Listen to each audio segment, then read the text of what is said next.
Welcome to the Movie Draft Podcast. I am Ethan Simi, and today I'm joined by my wonderful co-host, Ben Lawhorn. Hello.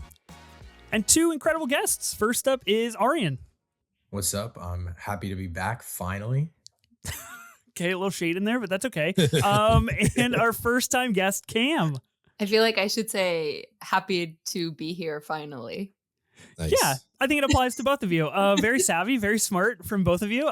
Today, we are drafting Tom Cruise movies in an auction-style draft. This is a big draft. This is one that I've wanted to get on this podcast for quite a while and has been on the calendar for a little bit. And so I'm excited and thrilled that we're finally here to record the Tom Cruise auction draft. Aryan, you mentioned finally back. I think the last time you were on here was for the 2022 auction draft, way back in March, episode 62. We're now at 102. So it's been 40 episodes, no Aryan. Things have been pretty smooth. Let's see if that continues now that you're back. I think Jonathan Fuji ended up winning that, which I don't have any other context other than that, but he should not have won nonetheless. What's up? How are you? Welcome back to the show, man. I'm happy to be back. You know, my greatest memories are on this podcast with that Batman episode. I love coming back here, and I love always trying to get my get back. It doesn't usually happen, but I'm happy to be back. I'm thrilled that we are 90 seconds into the show and you've already brought forth the Batman collaborative draft that we embarked upon. I'm trying to find the draft results. I know that it was some serious wild work. That was actual hell. Like, I forgot about my veto, and then Ben pulled some bullshit. You pulled some bullshit. Like, it was actually crazy. This sounds accurate. Yeah, 100% accurate. If I remember correctly, long time ago, go look it up if you have any interest in the Batman. Maybe we'll have to do a relitigation come Batman Part 2 in 2035 or whenever they decide to release this movie. I think Ben and I lobbied really hard for Batman Returns to be number one. I think because we had just gotten off a fresh rewatch, and we went into the top three, and you were just like, "Let's put it at 3." And we were just like, it was just nonsensical business from you. Yeah. Probably why you've only been back, a few times since then. Speaking of someone who has not been back but is here for the first time, Kam, welcome to the pod. How are you? I'm good. I'm excited. I'm kind of nervous. I feel like I did a lot of prep work, but it's Tom Cruise, and I kind of feel like I'm an expert on him. Like, I kind of feel weirdly like protective. Like, I'm almost like, you guys should not be allowed to talk about him. Like, this should just be a solo mini pod about Tom Cruise. I'll put my mic on mute. Like, go for it. I got no problem. That's my man. I have dreams about him. I'm actually gonna produce this episode, and it's only gonna be Cam's audio for the whole 2 hours. Everything else will just be silenced. I think that'll be cut the rest.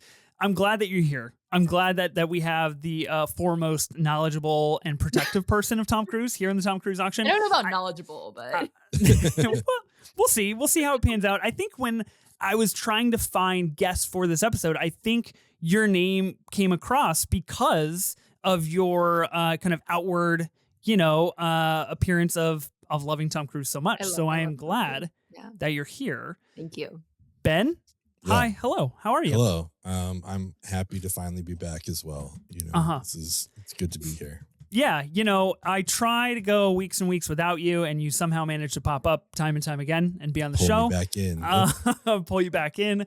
We are recording the Tom Cruise auction draft right now, and I'll do just a brief little bit behind the scenes because we've been doing some like kind of scattering of recordings here. Next week, we've already recorded it. Ben, it's an auction draft as well. The week after that, also recorded. Ben, you're not part of it, but an auction draft as well. So this episode is kicking off a 3-week auction draft run, which I think has never been done before here on the show.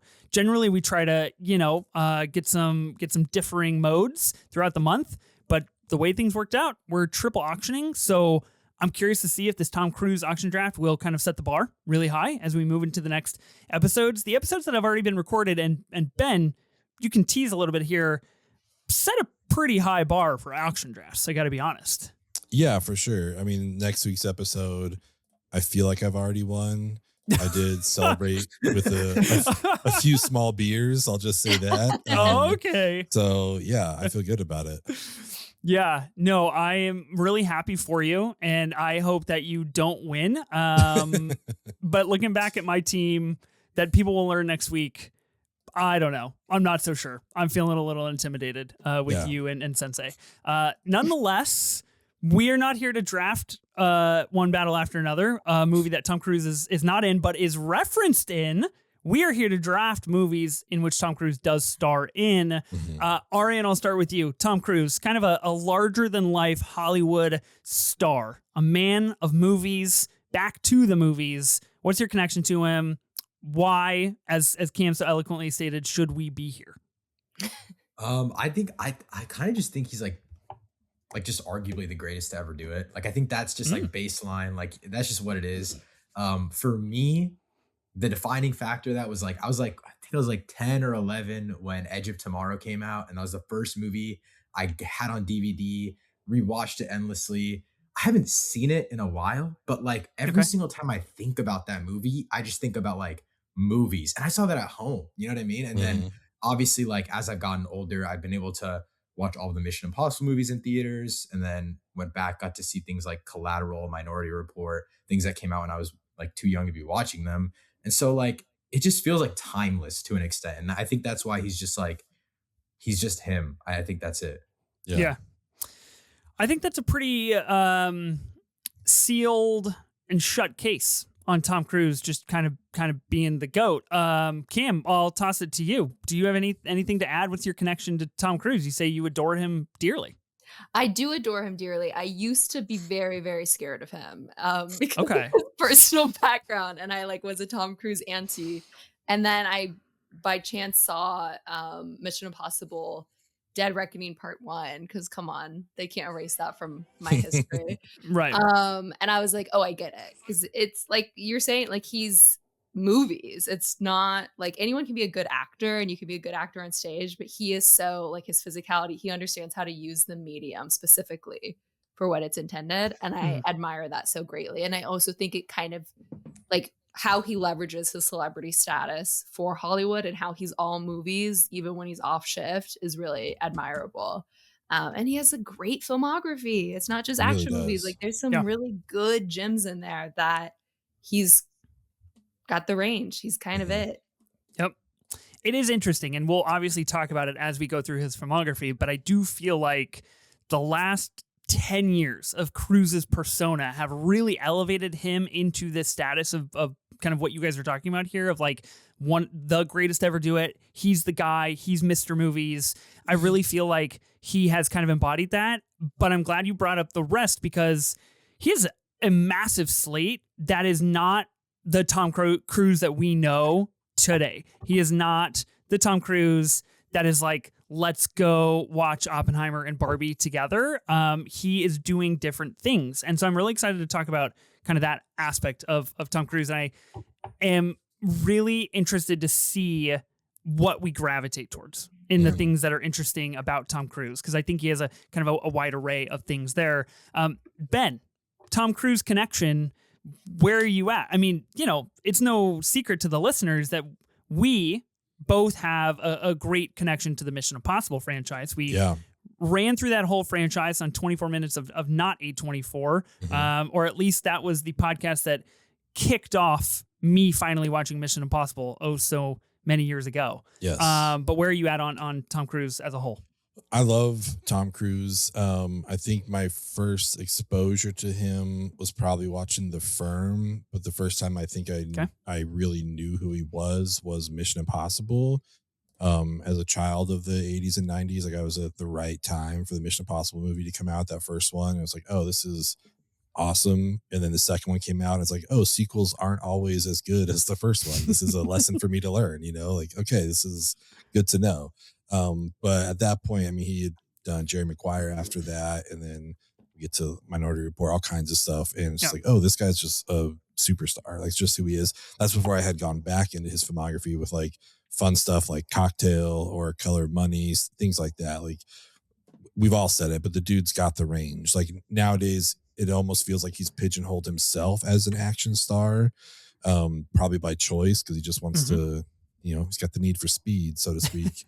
But there was a time when he was just like a legit actor and he didn't have to like run in the movie, you know, it's like, oh, he can just like hold his own. So I'm curious to see what kind of stuff we end up drafting here.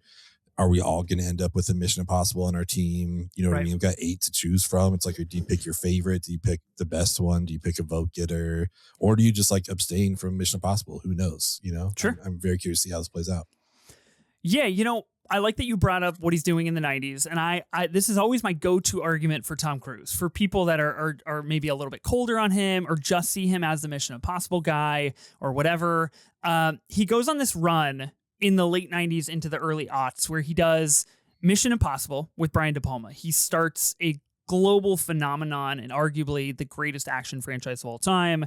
Obviously, it is prior existing IP, but he is the face and has always been the face of a franchise that just quote unquote ended this year in 2025, which is pretty surreal.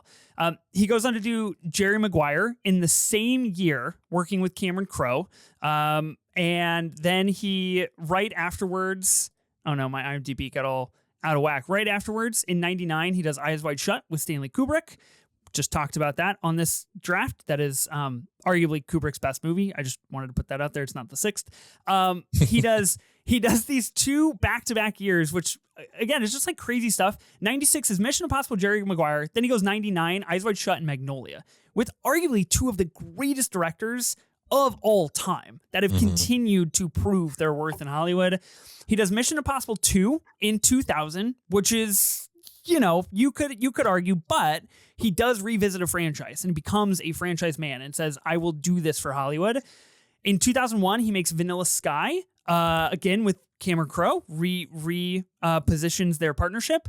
And then he does Minority Report in 2002 with Steven Spielberg. He goes on this absolute unbelievable run that sets him up for a run that, again, includes people like Michael Mann, Steven Spielberg. He obviously starts working with Christopher McQuarrie a lot. He works with a lot of really interesting people. And I think part of what makes Tom Cruise so interesting, and we'll kind of continue this conversation as we go, he is a very big persona. Obviously, he's got a lot of very infamous Hollywood moments, most notably the Oprah couch.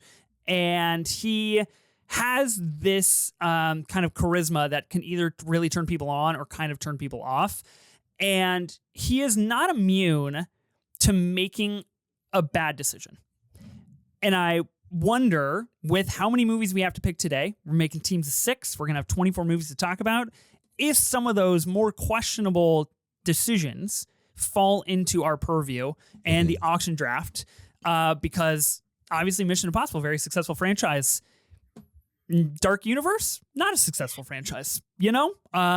So things like that happen to the best of them. It does. So I wonder how we're going to go. And it's really fascinating to see his filmography. And I'm really excited to talk about it. How are we feeling about the draft as a whole? Are there specific movies, like Ben said, that you want to get your hands on? Are you trying to curate a special kind of team?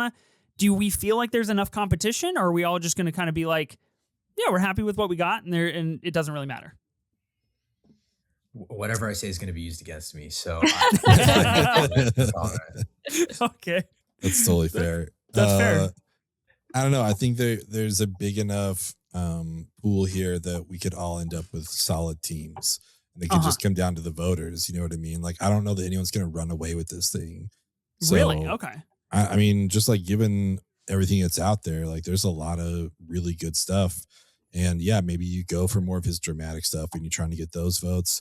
Maybe you're going pure action. Maybe it wouldn't surprise me even if you went all 6 Mission Impossibles. Like, I'm not putting it past you. That's a possibility. I wouldn't put it past me either. Still in the processing realm. Still we shall see what happens. Yeah, we'll see how it goes. What about you, Cam? Do you feel like there's enough competition among everybody here? I feel like fighting for movies. I feel like there's some underrated ones that I really want to spotlight. Yep. And there's some that I really don't like that are his bigger ones that I don't know. I mean, I feel like more like I'm just going to morally question us all. Yep. And then let the votes fall how the votes fall. But perfect. I'm gonna go for what I want. And I mean, I think The Mummy's fun. So okay, when we get there. Okay. Yeah, we'll cross that bridge. We'll run across that bridge when we do. Yeah, I think there's a lot of different options here. And I think that is going to be part of what is so fun, is curating our team and figuring out what means the most to you. I am curious in trying to look forward and figure out what kind of a team wins a draft like this. Mm-hmm. I feel like Tom Cruise is too big. I feel like Tom Cruise is too big to really be like, okay, I need 2 Mission Impossible movies. I need an Oscar-nominated performance. I need a cult classic. I need this, that, and the other to really be like, okay, that's the perfect team. Because I think, Cam, you raise a good point. Everybody kind of has a different mode that they like Tom Cruise in. I am personally worried about that for team curation here. Because like you mentioned, Ben, maybe I just rip off 6 Mission Impossible movies. Who the fuck knows? Yeah. Anything's possible? I would love it. I would vote for you if you do that. You would vote. I'm just letting you know. You got my vote if you pull that off. A guaranteed vote? Okay. 1 vote. What about 5 MIs and then like a personal pick? Would I still get your vote? Yeah. As long as the majority of your team is Mission Impossible, so you get my vote. You need at least 4. You need at least 4. At least 4. Okay. Speaking of strategy, Aryan, do you have a strategy going into this draft? Are there certain movies you're going after, or are you just kind of feeling it out? I'm just gonna go with the flow, whatever you pick. I just gotta outbid you, I guess. That's the name of the game. That's the complete opposite of that. Because I'm so protective over what I want. Like, I'm scared for what I'm gonna do if I don't get certain films. Okay, 2 non-answers from you, Aryan, in a row. That's 2 strikes. 3 strikes, and I steal half of your money. How about that? Aryan, what's your sign? Like, what's your horoscope sign? Like, I have no idea, but I just want to win now. I'm only here to win. That's all it is. Okay. Well, I do like a good pod and draft in which people want to win. And I think that's important because Tom Cruise is a winner. He also likes to win. He likes to go to the movies, and he likes to get other people to go to the movies, which I would consider a pretty big win. Let's talk about rules of this draft, and we can talk any logistics that we need to before we officially kick this off. So it is an auction draft, meaning that we're each going to have $1,000 to spend on putting together a team of 6 films. We're going to talk about 24 films in total, and we're going to find out what those 24 films are here in just a minute. We're going to be drafting in a traditional snake style. So drafter A, B, C, D, and then back up the board and so forth. If you fill up your team, you are forbidden from nominating any more films, even if it may be your turn to do so. I'll leave a little kind of future dated nugget here. It might happen in a future episode to somebody in particular. Just throwing that out there. So it is a very applicable rule. So a good, a strategy play, if you will, of how fast you fill up your team. The key difference, other than it being an auction style draft, is that just because you pick a movie doesn't mean you get that movie. You just get to nominate that film for the bidding, and you get to set the initial price, the floor, and figure out how much people value a certain film. Any questions? Anything else that we need to go over before we draft? I feel good. Okay. I feel like Aryan is still operating under the guise of anything I say can and will be used against me in this court of draft. Well, it's not wrong. I've been here way too many times for the amount of wins I have, which is 0 still. But yeah, it could all change today. It could all change. One night could change everything. Yeah. All it takes is one. I think it would be great if Cam walks away a solo guest and a solo win here today. Not saying I want to give it up. Success rate. 100% success rate. Should I do what I love to do and be like, if you don't vote for me, you hate women? Yeah, that's always a good strong strategy. It's a good play. It's a very strong strategy. I already hate women, so it's a forlorn cause there. Honestly, me too. Tough women, children, animated movies. What does this guy like, bro? Yeah, speaking of animated films, Tom Cruise, would he make a good voice actor, do you think? Should he be in an animated feature film? At this point, he's recognizable enough. I think so. I think it would just be strictly for marketing purposes. Like, there's no way. Okay. Yeah. I think the more interesting question is, would Tom Cruise do a musical? And that is yes, and he needs to. I could co-sign Rock of Ages. Yeah. Oh, well, yeah, that's true. Yeah. That's true. He did do Rock of Ages. Yeah. But I'm thinking like a good Singing in the Rain moment. Yeah, exactly. Yeah. I'm with you. I think we go Babylon round 2, and Tom Cruise is actually the Brad Pitt character. Actually, hell yeah. I think you're cooking. Yeah, I think we're onto something here. This is good stuff from the draft lab. Okay, I think we should start the draft before we offer any more deranged IP ideas for Tom Cruise. Ben, do you have the spinner ready for us to spin? Yeah, let me pull it up here. Okay. We shall begin the Tom Cruise auction draft and figure out the order that we're going to be drafting, or at least bringing forth movies in. Yes. Full names, lowercase, first letter. Why is it spinning so slow? Oh, okay. Here we go. You just have to wait. Ben just had to click. This was wrong. Fascinating. Of course, right. Fascinating. Right. Well, it might not be, it's arguable if it is good to be first or not. I think there's different takeaways in an auction draft. Okay. Oh, wait. Oh, wait. Give me that. That is wildly I've never close. seen anything that close. That was crazy. Okay. 2 outspoken women haters get to go first. You love to see it here in the draft. Okay. Okay. So I'm going to be drafter A. Cam, you're going to be going second as drafter B. Aryan, you're drafter C in the third spot. And Ben, you're going to be drafter D in the turn. You feeling okay about being the turn? I'm ready. Okay. Not feeling great about going first. Just want. Wait, we can switch if you want. We can swap. No, that's okay. I try. It sounds like there's a movie on the board that you want, though, Aryan. That's what I'm gathering from that. I do enjoy movies. That is true. It's a good thing you're here. Okay. Yeah, you and Tom Cruise have that in common. I wouldn't know. I don't know what it's like to go to the cinema. Okay, so let's begin the Tom Cruise auction draft. I'm gonna go first. I'm at a real crossroads, a real personal crossroads, and I think I have to just kind of put this out as a prologue here. It's no surprise to you, Ben, especially, probably Aryan and Cam, anybody that listens to this show or follows me on socials. I have a great many personal connections to several Tom Cruise feature films. Mm-hmm. And the problem is we only have $1,000. And, generally the secure choice is to bid $9.95 on the biggest and best. And then you kind of just tough it up for the rest of the draft and take your $5 and make some magic happen. There's too many movies. And I don't feel right about doing that for one film. Even though I think you could argue that you could get some mad steals as the draft goes on. Nonetheless, I'm really caught between a rock and a hard place. Do I nominate a movie that is so personal to me and ensue perhaps not even a bidding war? Perhaps just a movie people don't give a shit about and then I score? Or do we just kind of kick it off with something easy? A little amuse-bouche into the Tom Cruise world. What do you guys think? You do love Valkyrie. I think you want to take it. It's all yours. Yeah, I am $9.95. The closeted Valkyrie stan that I am. Big fan. Okay. I don't know what to do. Well, it's gonna be up to us to just try to decipher which one is your heart pick and which one's your head pick. Yeah. Well, let it be known I'm toggling between both, and I shall not reveal. But I think it'll be pretty easy and apparent to note. I think today, on December 15th, that we are recording, a mere less than 24 hours after the tragic passing of Rob Reiner and his wife, I see it only fit to kick off this draft with 1992's A Few Good Men. I think an absolute 90s juggernaut of a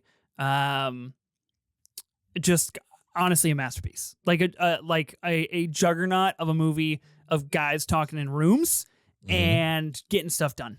And I think that is really what it's about. Rob Reiner, obviously, this kind of comes in the middle of his monstrous run that he goes on to do in the 90s. Written by Aaron Sorkin. I know we've talked a lot about this movie on this pod, and it is like a pretty widely acclaimed pod favorite, I think. So I'm going to nominate this movie, a film that arguably Tom Cruise should have been nominated for in Best Supporting Actor, but boy, we can hash that out. I'll put it up for $100. Normally, I like to lowball starting bids, and I get accused of being rude. And in light of everything, I feel like $100. I'll come forth and I'll do justice for a 5-star film. Yeah, it's an amazing film for sure. Cruise brings the heat, and it's almost like a shame that he kind of gets outshined by Jack, but Jack's like really throwing heat. You know what I mean? It's like a 1A, 1B situation. Yeah. And yeah, this cast is great. Obviously, you can't handle the truth. Like that whole exchange is like iconic. It's one of the best ever. Yeah. I love this movie. I remember being blown away by the first time I watched it, which was like, I don't know. It was like 10 years ago, maybe something like that. But it's just like, oh, I've been sitting on this forever. And like I finally watched, like, this movie's fantastic. I can't let you have it for 100. So I'll go 125. Okay. Seems fair. Cam, Aryan, where are you guys at on A Few Good Men? I just added it to my watch list actually as we speak. Okay. You guys can hash this one out. You guys can go for it. Shit. Okay. I saw A Few Good Men this year in February. First time I watched it, mainly for Miss Demi more. Mm-hmm. I wanted to get caught up on her filmography. And I gave it 3 stars on Letterboxd. Oh, wow. I said, let Tom Cruise be in dramas again. So when I think about this movie, though, I don't think Tom. I do think Jack, the courtroom. I knew of the "you can't handle the truth" line, but I don't think I even knew it was delivered to Tom. And then watching it, I do think he has such good momentum that he brings to his action scenes, but he's just doing it in a courtroom, which is pretty impressive. Yeah. But I think I'm also I just think Tom's got so many other ones that are Tom Cruise movies to me. Okay. And this is more an ensemble. This is a good movie, but I don't think it's a Tom Cruise level movie. Cool. Besmirching Lieutenant Daniel Caffey, but that's okay.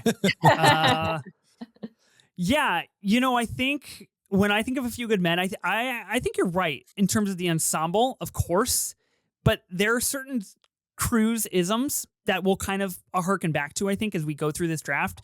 And I think A Few Good Men has a lot of them. Tom Cruise eating. He likes to eat in a lot of the movies that he does. And Tom Cruise pretending he knows how to play sports. He does this in almost every single movie that he makes, if it is not a direct kind of, sports, quote unquote, film. He's got a great baseball situation going on here with the baseball team. He's got a mini hoop in his room that he just continues to miss shot after shot after shot, which I really respect. He keeps going back to the hoop. I think it's important, though. Like 1992 Tom Cruise, that era, I'm leaning towards, this idea of like, you got to get a Cruise from every era. So you should put more money up, to be honest. Yeah. 4,000. Sounds like I need to. Yeah. Let's see. Dramatic Cruise. He's still young. I'm thinking of a 1993 movie that's a little bit more up my me personally, I wouldn't let Ben get it for like 125. Like that's just me though. Yeah. Like, you know what I mean? Like if I really love this movie and I give it 5 stars, like I wouldn't let Ben do that to me personally either. I did. I gave it 5 stars. It's just I get in these situations where there are movies that I really care about, like Cam, that I'm probably pretty sure nobody fucking cares about. Yeah. And until I am proven correct and my $1 bid secures me the film, I'm living under a regime of fear, And A Few Good Men might be a casualty to that. Dude, imagine you go to sleep tonight and you realize that you let Ben have a Few Good Men for $125. Yeah, that's true. Okay, you're giving me one more shot. I'll go $130. I'll go $130. Aryan talked me into it. Okay. I think it's worth. I think it's worth that. Obviously, for sure. Yeah, without a doubt. Yeah. 131. Oh. I think it's totally worth that. Okay. It's $1. I would argue probably worth $132. Okay. I think an important question we should ask for every movie. Is Tom Cruise hot in this movie? No. I just saw the banner on Letterboxd. The hair's not working. So I no comment. Does Tom Cruise get called a slur in this movie though? Am I right in thinking that? Because that's alone worth $10 if he is. He does. Tom Cruise drives drunk in this movie, by the way. He's completely plastered, and then he's like, I know how to win in the court tomorrow. And he drives down the road and he completely sobers up in the quarter mile it takes to get to Timmy's house. 140. 141. Okay. 5 stars. 5 stars. 0. Aaron You know what I Sorkin. mean? Like, Is this the only time that Cruise has worked with a Sorkin script? I think so. I think so. What a cast, too. That's important to remember. Noah Wiley's in this. Yeah. Great Noah Wiley in this movie. Indeed. Yeah. Cuba Gooding Jr. 50.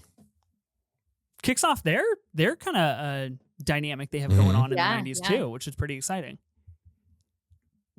190. What did you say? 190? No, I said 150. Oh, I was like, wow, Don't we jump me up like that. So now we see where Ethan's head's at. Oh, yeah, now you got a little insight. Great Kiefer Sutherland in this film as well. Just kind of comes in and spits heat when it's needed. Yeah. You can never really go wrong with Kevin Bacon, no matter how small that role is. Does Tom Cruise let himself be short in this movie? I'd say yes. I think. Yeah, for sure. I think so, for sure. That's important. That's huge for him. He doesn't like to do that. Yeah. Okay. Damn, Tom Cruise is only 5'7". Tom Cruise short. He's game. so short. You know, we'd love to see it. I just stood on a looked it box up. in That is Top Gun insane. Maverick. Wow. 140. Well, it's less than the 150. 150. Yeah, I got it wrong twice. You're going all over the place. I Sure, don't even know, bro. 140. Yeah. Sorry, I'm looking at the banner on Letterboxd, just completely entranced by Cruise's eyes. You need a second? Like, we can leave. No, it's cool. I think we press forward. I think I'm gonna let you have it, Ben. Okay. I might come back to regret this, considering what A Few Good Men represents for Cruise and his upward swing going into the 90s. But I feel okay about that. Cool. I think we'll be okay. We'll survive. I'll take Did it. my best. Yeah, Aryan, you put up a good fight on that one, brother. Nice work. You should watch A Few Good Men. You really should. No, that's crazy on the that you list. haven't. Yeah, we're gonna work on it. Yeah. Pull it up on the second screen right now, actually. Just watch it. Yeah, you can live watch it. We'll alert you when it's your turn, but yeah. Honestly, I don't want to be that guy, but I'm pretty sure once Aryan sees this, it's either going to be 5 stars or 2 stars. There's no way this movie is just okay. 100%. Yeah. It's going to fall within one of those. Okay. A Few Good Men also kicks off the conversation of the Cruise movie algorithm, which I think even is at play in A Few Good Men. A guy who's not really capable turns into the master of that thing. And he does that throughout this film and a lot of films that we're going to talk about here. I think that is a really key playbook that he goes back to time and time again. Okay, so A Few Good Men is off the board, even though that was in my must-have pile on my This is doing well for you. So things are going very good so far. Should be clear, you could have had it for 151. I was tapped out at 150. I was just like, this is it. I told you, Ethan. I told you. Yeah, you know, it's only Team 6. It's only 6. Yeah. I gotta get Mission Impossible films. That's really what we came here to do. That's what we're here for. Okay, Cam, you have a nomination. I'm so stressed out. Yeah, perfect. The worst moment of my life. This is good. We've accomplished a lot already. And we're only 30 minutes in, so get ready. I'm also torn between doing like, I'm like, should I dive into it? There's one film that for me, it's like, this is the film that I have to have. And I'm like, should I just rip the Band-Aid off and do it and get it done with? Like, and then everything else that falls into place, I let it fall into place. Yeah. And I think I'm going to do that. I think this is my favorite Tom Cruise film, and everything else. I mean, there's 23 films to pick through now. You know, let's see what happens. So I'm going to nominate Jerry Maguire, Cameron Crowe. This is my favorite Tom Cruise, as I said. His launches this collaboration with Cameron Crowe. He's kind of goofy in it. He's kind of a scumbag. He's charming. It's a romance movie. There's so many good lines from it. If people haven't seen it, he's like a sports agent with Cuba Gooding Jr. and he like walks out of his job because he gets all cocky and starts his own agency and shenanigans ensue. And yeah, but I think this is a good. It's fun to see him in this role where he is a mess most of the movie. Like he thinks he's in control and he's certain, but he's fumbling at so many chances. And then he does like finally, like he's kind of an underdog in a way. Mm-hmm. And he pulls off like this win through letting go of this ego of himself, I'd say. And really like when he says like to Renee, like, is it Renee Zellweger? Yeah. Like you complete me. Like those moments of them together. It's so lovely to me, especially as like, I watched this last year. Was 26, like mid 20-year-olds. This feels like it's almost like a coming of age in a certain way. And this is Cruise like without armor. Like this is not him trying to be Mr. Movies. I think this is him letting himself feel secure in Cameron Crowe's hands and trying something new. And I really, really enjoy. I think this is what then leads us to Cruise. I think Cruise is aware of his talents here really and has a good control of it, and then it leads him to be able to do something like Tropic Thunder where he's really poking fun of himself. Like it sets the stage for stuff like that. Well, still, I mean, I think this is also the hottest he's ever looked, so let me just say that. So this is like my top movie. Okay, what's your strategy? Yeah, I don't know. I have no idea how money works. So okay. I mean, if you want to lock it in for yourself, you bid $9.95 and it's yours. I don't know about it's a surefire. I'm gonna start at $150. Okay. And everyone just be nice to me, you know. Well, that's not really in the spirit of the auction, now is it? I watched Jerry Maguire for the first time a couple of months ago. Mm-hmm. And I texted Ben at 12:18 a.m. all caps. You didn't warn me how fucking sad Jerry Maguire was, Ben. And he just sent me back a gift that said whoopsies. And I felt betrayed. This movie's really sad. And, you know, I do think that is like the 90s Cameron Crowe effect for sure. This is a movie that is unbelievably Cameron Crowe coded, and for better and for worse. Mm-hmm. I don't think it's a perfect movie. I think it is a lot. And I think it takes a lot of narrative jumps and goes through some hoops, but Tom Cruise, really hot. And as a kid. Again, yeah, I think you really hit it on the head of like, this is the space with like a couple years, give or take, where Cruise recognizes his Hollywood stardom and he becomes Tom Cruise. I think this really kicks that into high gear. And he's able to do things like this. This is the second time he's nominated for an Academy Award in a leading role. Doesn't win, obviously. He's never won an Academy Award. Has been presented just this year with an honorary award, which, you know, let's go Academy, televise the honorary awards because we didn't get to see anybody cool get an award. Aryan, have you seen this movie? Yeah, I have. I saw it 2 years ago, actually, for the first time, and I watched it. I think in the same week as I saw Minority Report for the first time as well, just because like I was on the first time. Yeah, like it was like because I was just like watching. I think it was obviously around the time of Dead Reckoning Part 1 as well, and so I was kind of just like in prep for that, and I really really like this movie. I don't know how much I'm willing to put up for it, but I do like just respect the hell out of this film. It's probably my favorite Tom Cruise performance outside of Mission Impossible. Wow. I think it's big, but yeah, I don't really know. I'm really debating. Like, I just don't know how much to put up for this. I think you put down 150 to start, right? Yeah. I'd probably go 200. I'd be comfortable with dropping 200 on it. It's a big one. I do wonder if Cam showing your cards this early, I wonder if it's truthful or if you're just lying to all of us. I don't know. I mean, if she outbids, we know she's telling the truth because I feel like a little over 200 at this point, but I just really like his performance. Like this was your pick for the other film. Like I would say this is my like personal favorite performance. Mm-hmm. Okay. Good sports movie for Tom Cruise. Really the king of like sports adjacent films.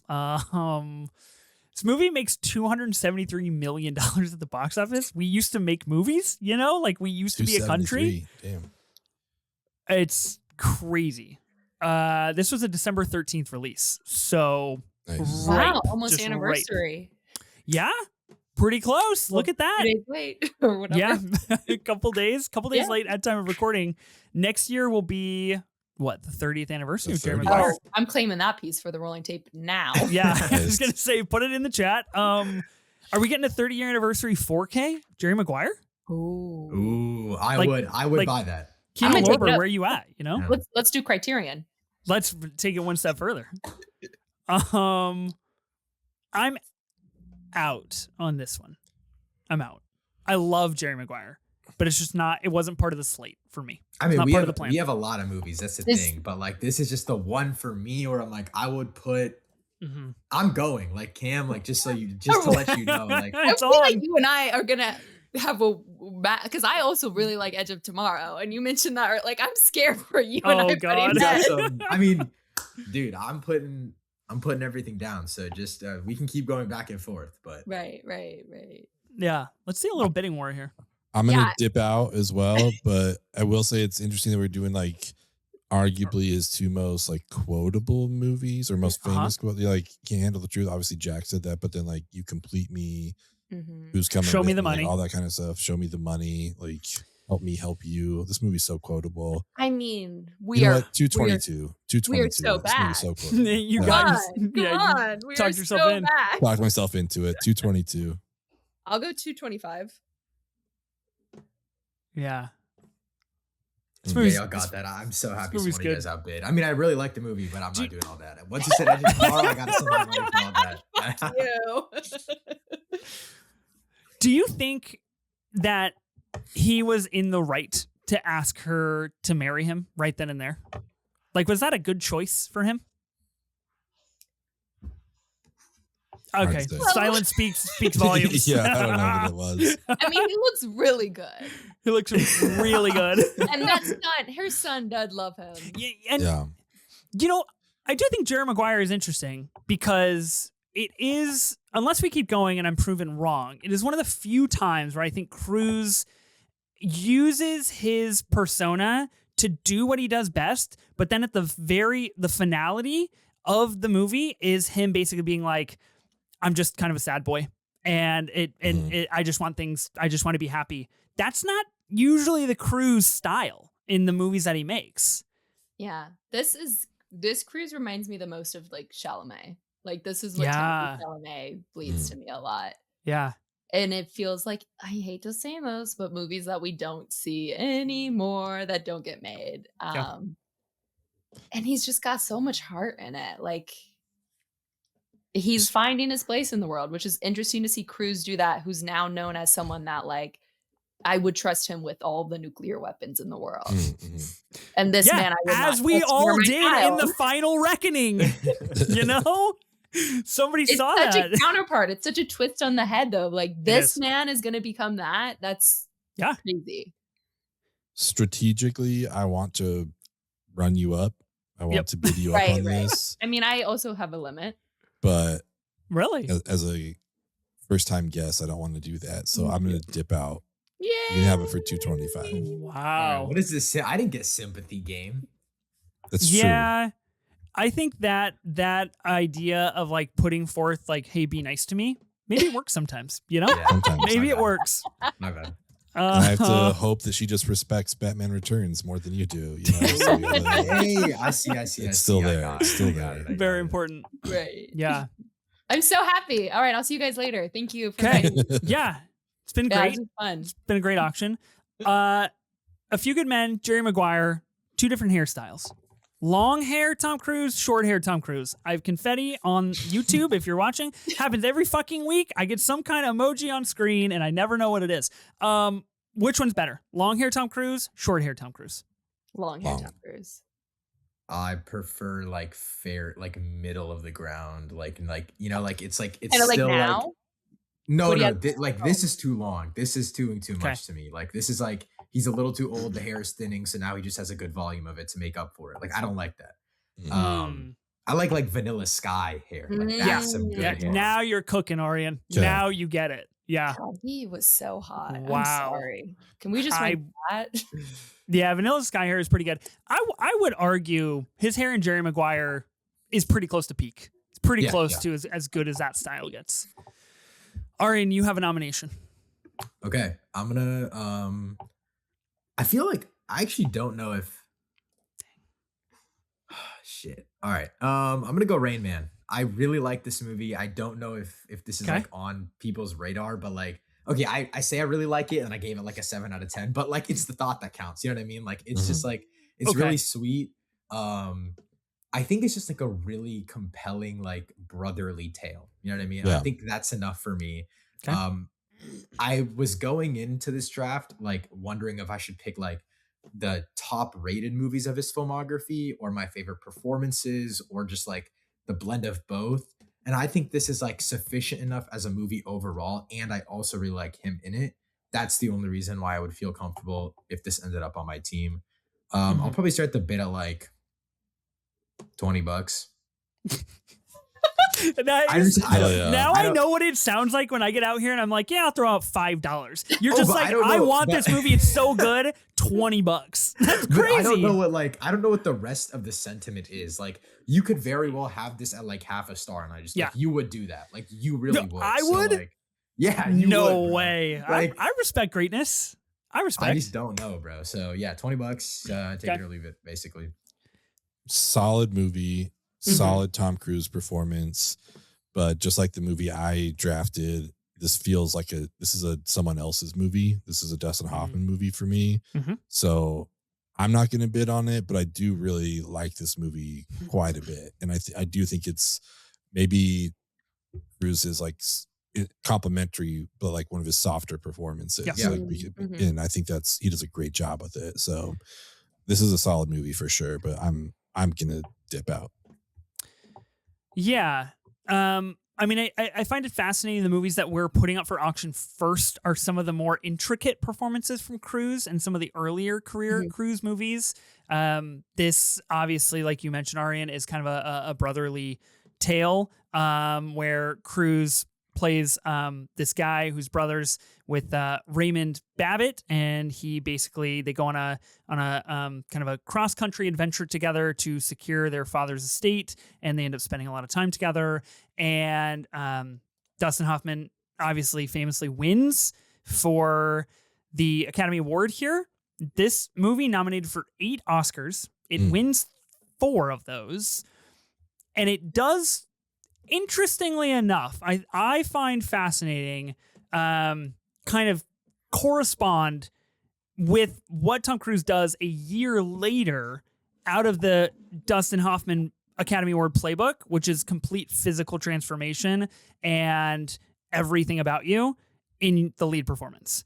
Obviously doesn't win for Born on the 4th of July the year after. He loses that Academy Award. But I agree with Ben. I don't think this is Cruise's movie. I think Cruise is quite good, but I don't want it on my team. Yeah. I've never seen it, so. Fair. Yeah. $20. Fair. $20. Let's go. Holy shit. All right. Hands out for Aryan. $20. Let's go. Okay. Yeah. I remember liking this movie. I don't think I'm super high on it. Yeah. But it's been quite a while. I don't have any interest in seeing it, so.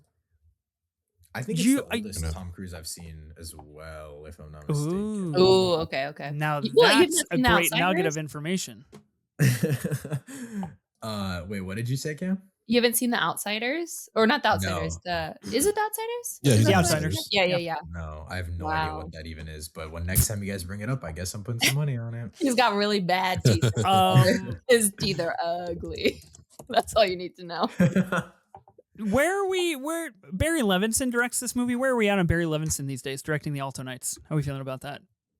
I did not. Alto Knights? Wait. That is a crazy poll. I'm an Alto Knights stan. I just want to put that out there. I don't think it's as bad as everybody thinks. I believe you, Ethan. Thanks. I don't know what that means. I don't know what that means. I believe you with that. Yeah. I don't think I've never seen a single Barry Levinson film. So okay, I think this is the only one I've seen. So I've seen 2, Rain Man and Alto Nights. There we go. Okay, early movies off the board first. Okay, Ben, you have 2 nominations. I do. You know, I kind of like just jumping into it. Yeah. Like, I don't want to pull any punches or anything like that. So you don't want to warm up. You just want to get straight to the action. Let's just get into it. Yeah. Let's just like go to town. Eyes Wide Shut. Pretty good movie. Fuck you. You don't. Hold it together, Ethan. Just hold it together, brother. Hold it together. You better kick him out. Hold on. I got to breathe. Yeah, pretty good movie. Him and Nicole Kidman, like Hollywood's hottest couple at the time. I'm literally convulsing. Together. I just want you to know my body has entered a state of like permanent disarray right now. Some might call it Kubrick's 6th best film. I think you were on that draft, Ethan, so I think that's how you feel about it. But yeah, I mean, just a great movie, fantastic movie. It needs to be talked about. I don't know if anybody wants it, so I will throw it out for $1. I'll go $150. Okay. $1.50? No, $100. Oh, $150. I also thought it was $150. And I was like, okay. I commend you, Ben. I commend you for finding the juiciest piece of steak you could find and putting it in the reverse bear trap and making me completely obliterate myself for that meat. It really means a lot. This guy's dropping $9.95. So it really means a lot. I see that $1,000 in your back pocket. Yeah, it's burning that hole, baby. Yeah, burning that 200. hole. 250. 275. I'll go 500. Oh, Jesus Christ! We all wow. God. So wow. $600. Here's $650. Oh my God. Y'all want to fuck Tom Cruise? My God. $675. Wow. Yeah, I actually want to smoke pot with Tom Cruise and just recreate this scene. Notably, the only time Cruise and Kubrick worked together, which Well, I mean, he died, so yeah. Of course. Facts. That's crazy. Yeah, I wonder why. You're not wrong. You're not wrong. 100% true. That's an interesting like little nugget for me, like these one-off collaborations we get with 2 mega people and what those do and like what they're seen as and how they have staying power. What are we at? 700. $700. Oh, okay. Can I ask you a brutally honest question, Ben? Yeah, of course. Are you doing this to fuck with me? Like a percentage. Yeah. Okay, so do now you that we're think here, while you're debating this, Ethan, I've never seen this movie. It's been on my watch list since I first got Letterboxd. And are you kidding me, bro? I'm so happy. So last week I was like, okay, I'm gonna prep for this, and then I was like, okay, I'm gonna watch it, and then I couldn't find it on a streaming service that I had. Yeah, you want to know why? Because physical media reigns supreme. Get the 4K, okay, brother. Bro, I don't Get have the my 4K. PS5 here, bro. I can't even watch. I'm not even at home. I'm like I'm at my parents' place. I don't have a DVD player. Yeah, but then so you can usually get the digital download that comes with the CD. Not with Criterion, you can't. Well, let's kill ourselves. So yeah, I'm really happy you guys outbid my 600. Basically, that's what I was trying to say. That was your limit. Yeah. Okay. You're sneaky. 700 is the top right now.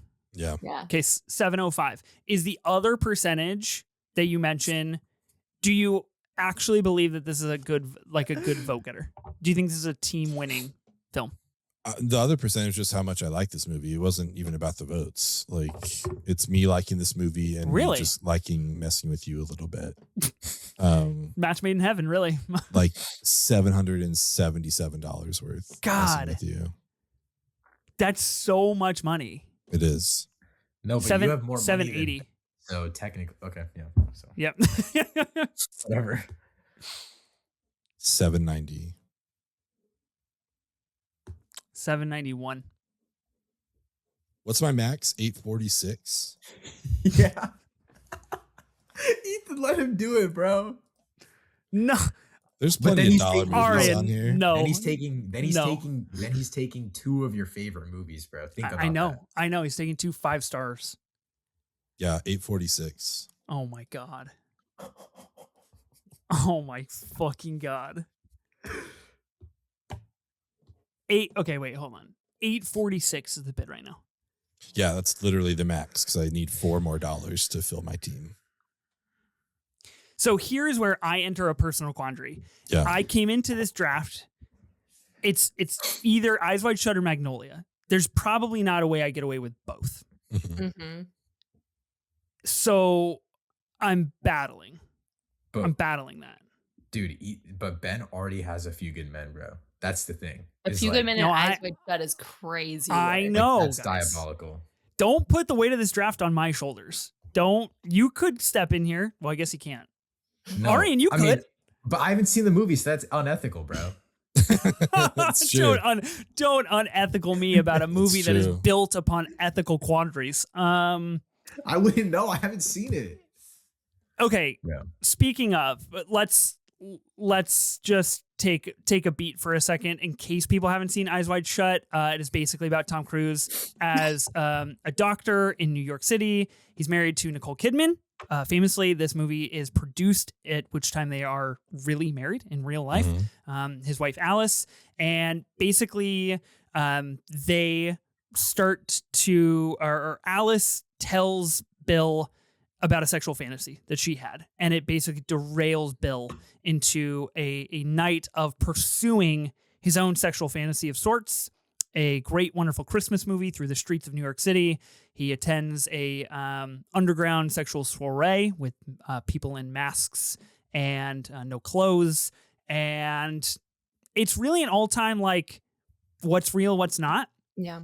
And honestly, within the Tom Cruise filmography, he kind of has a few of those, which I think is pretty cool. Like I think is really interestingly tied to his very hardcore Scientology beliefs about cultism and this is what you do. I find that fascinating from like a personal perspective. Now that I've vamped and I've gotten no further in thinking about my drafting decision, I don't know. I don't think I. Dude, Ethan, you're I can't even finish my sentence. I don't know. I would love building my team with 2 of your must-haves. That'd be a great start to my team. Or a loss, bro. Oh my this is like Tom Cruise's like finest acting performance, I would say. Yeah, notably not worth 847. Not nominated for an Academy Award here. Okay, I'll bid 847. I'll do it. Officially submitting the bid. Cool. Let's go. Thank God. Good stuff, Ethan. Thank God. Love you, bro.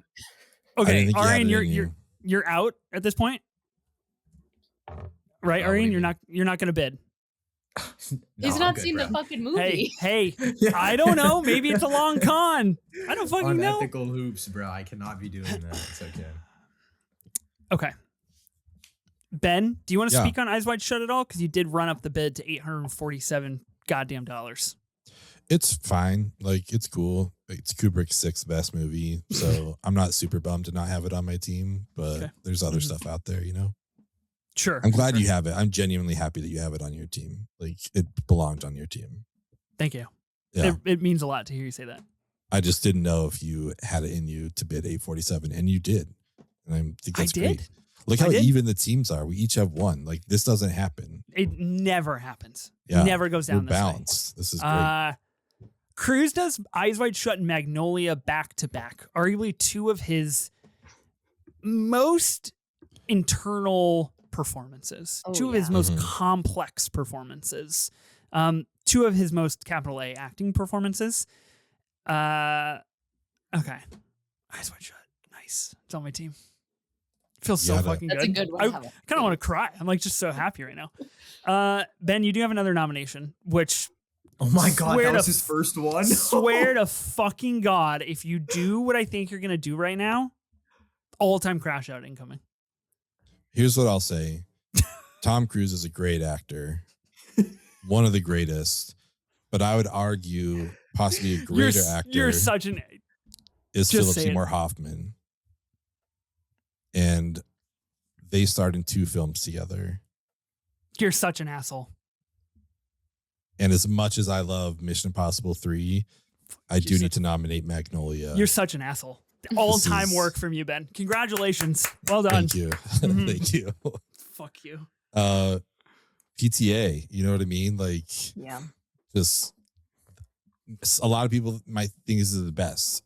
I watched Boogie Nights last night.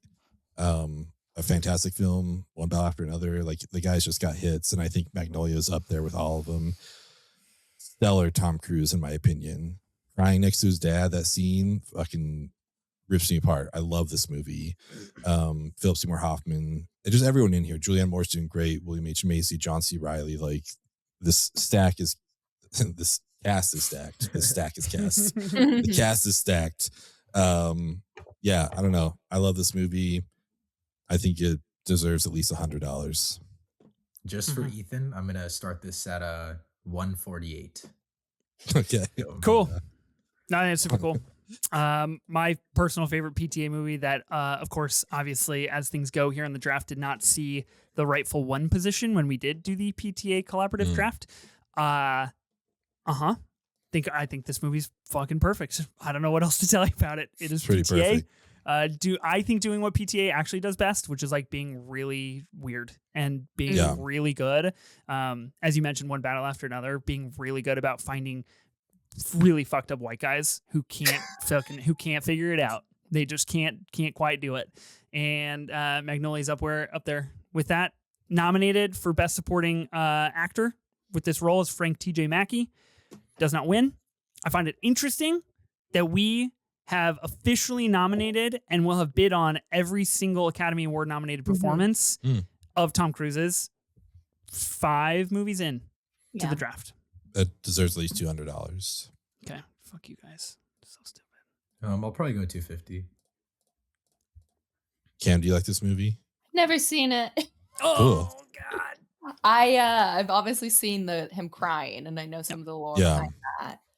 PTA I kind of don't fuck with, even though Phantom Thread's my favorite movie of all time. I really that's a crazy sentence. That's like, so what an oxymoron. Because Phantom Thread was like my favorite movie ever made. I'm like, surely PTA is my favorite film director ever. That's logic. And then I did watch some of them, and I'm like, I don't fuck with this guy. I actively hate One Battle After Another. So wow. Like now I'm like, I don't think I want to see Magnolia. Like I don't even want to go down there. Why would I spend my time doing that when I could watch Interesting. Phantom Thread?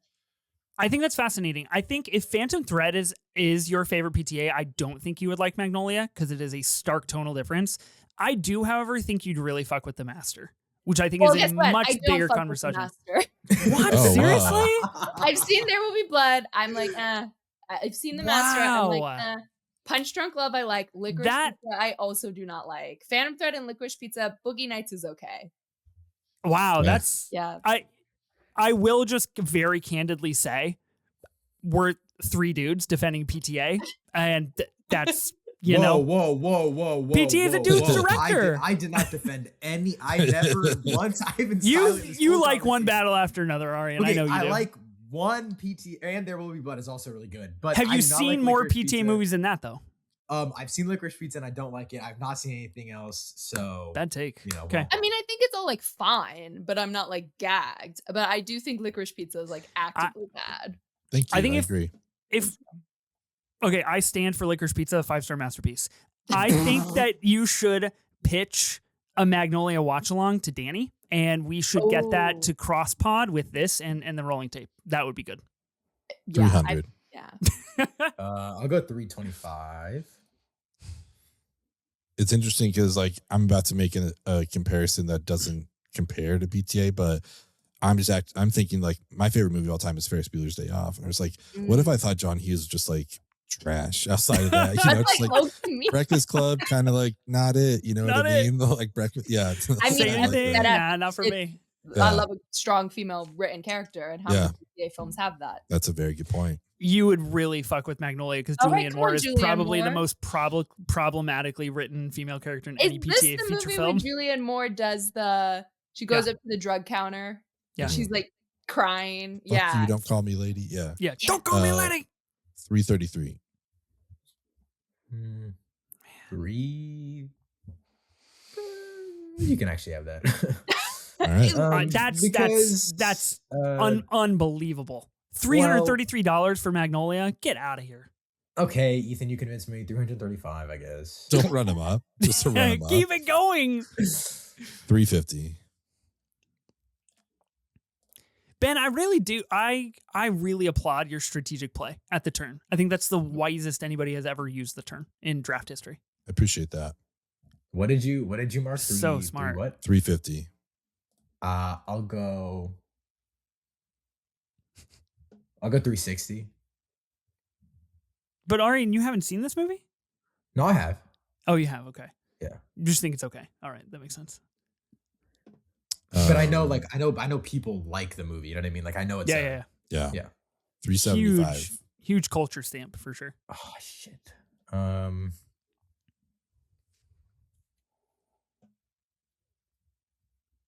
man. Oh, really fuck it. I'll go 400. I'll go 400. I'll do it. I'll do it. I'm hitting the mark. Let's blaze it. 420. All right, you can have that. I've never seen this movie, by the way, so you got that. Fucked up, dude. That's insane. That's crazy. It is on the watch list, though. This is on the watch list, obviously, but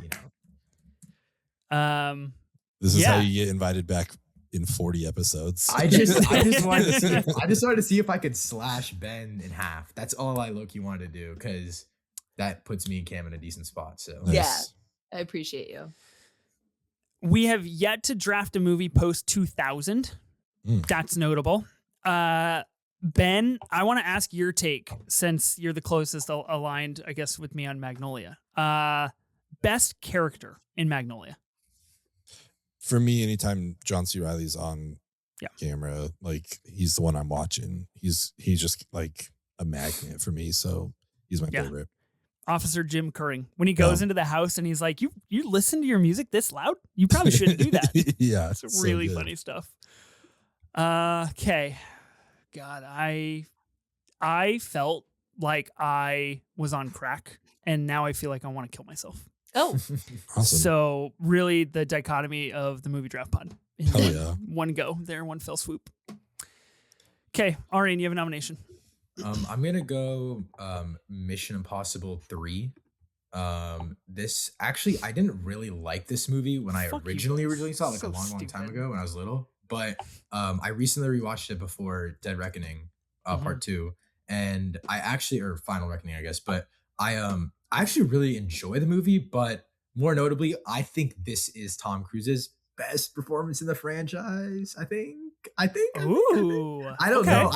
I'm debating between this and like, I really, really like Fallout. Obviously, like it's like one of my favorite movies of all time. But I just like performance wise, I don't know what. Yeah. But yeah, I'll probably start the bid for MI3 at like $3. That's appropriate. For 3, seems fair. Totally. I mean, speaking of movies that Cruise and Philip Seymour Hoffman were in together, this is the other one. I'll go $5 for this movie. I'll go 10. My favorite villain in the franchise. Yeah, I'd agree.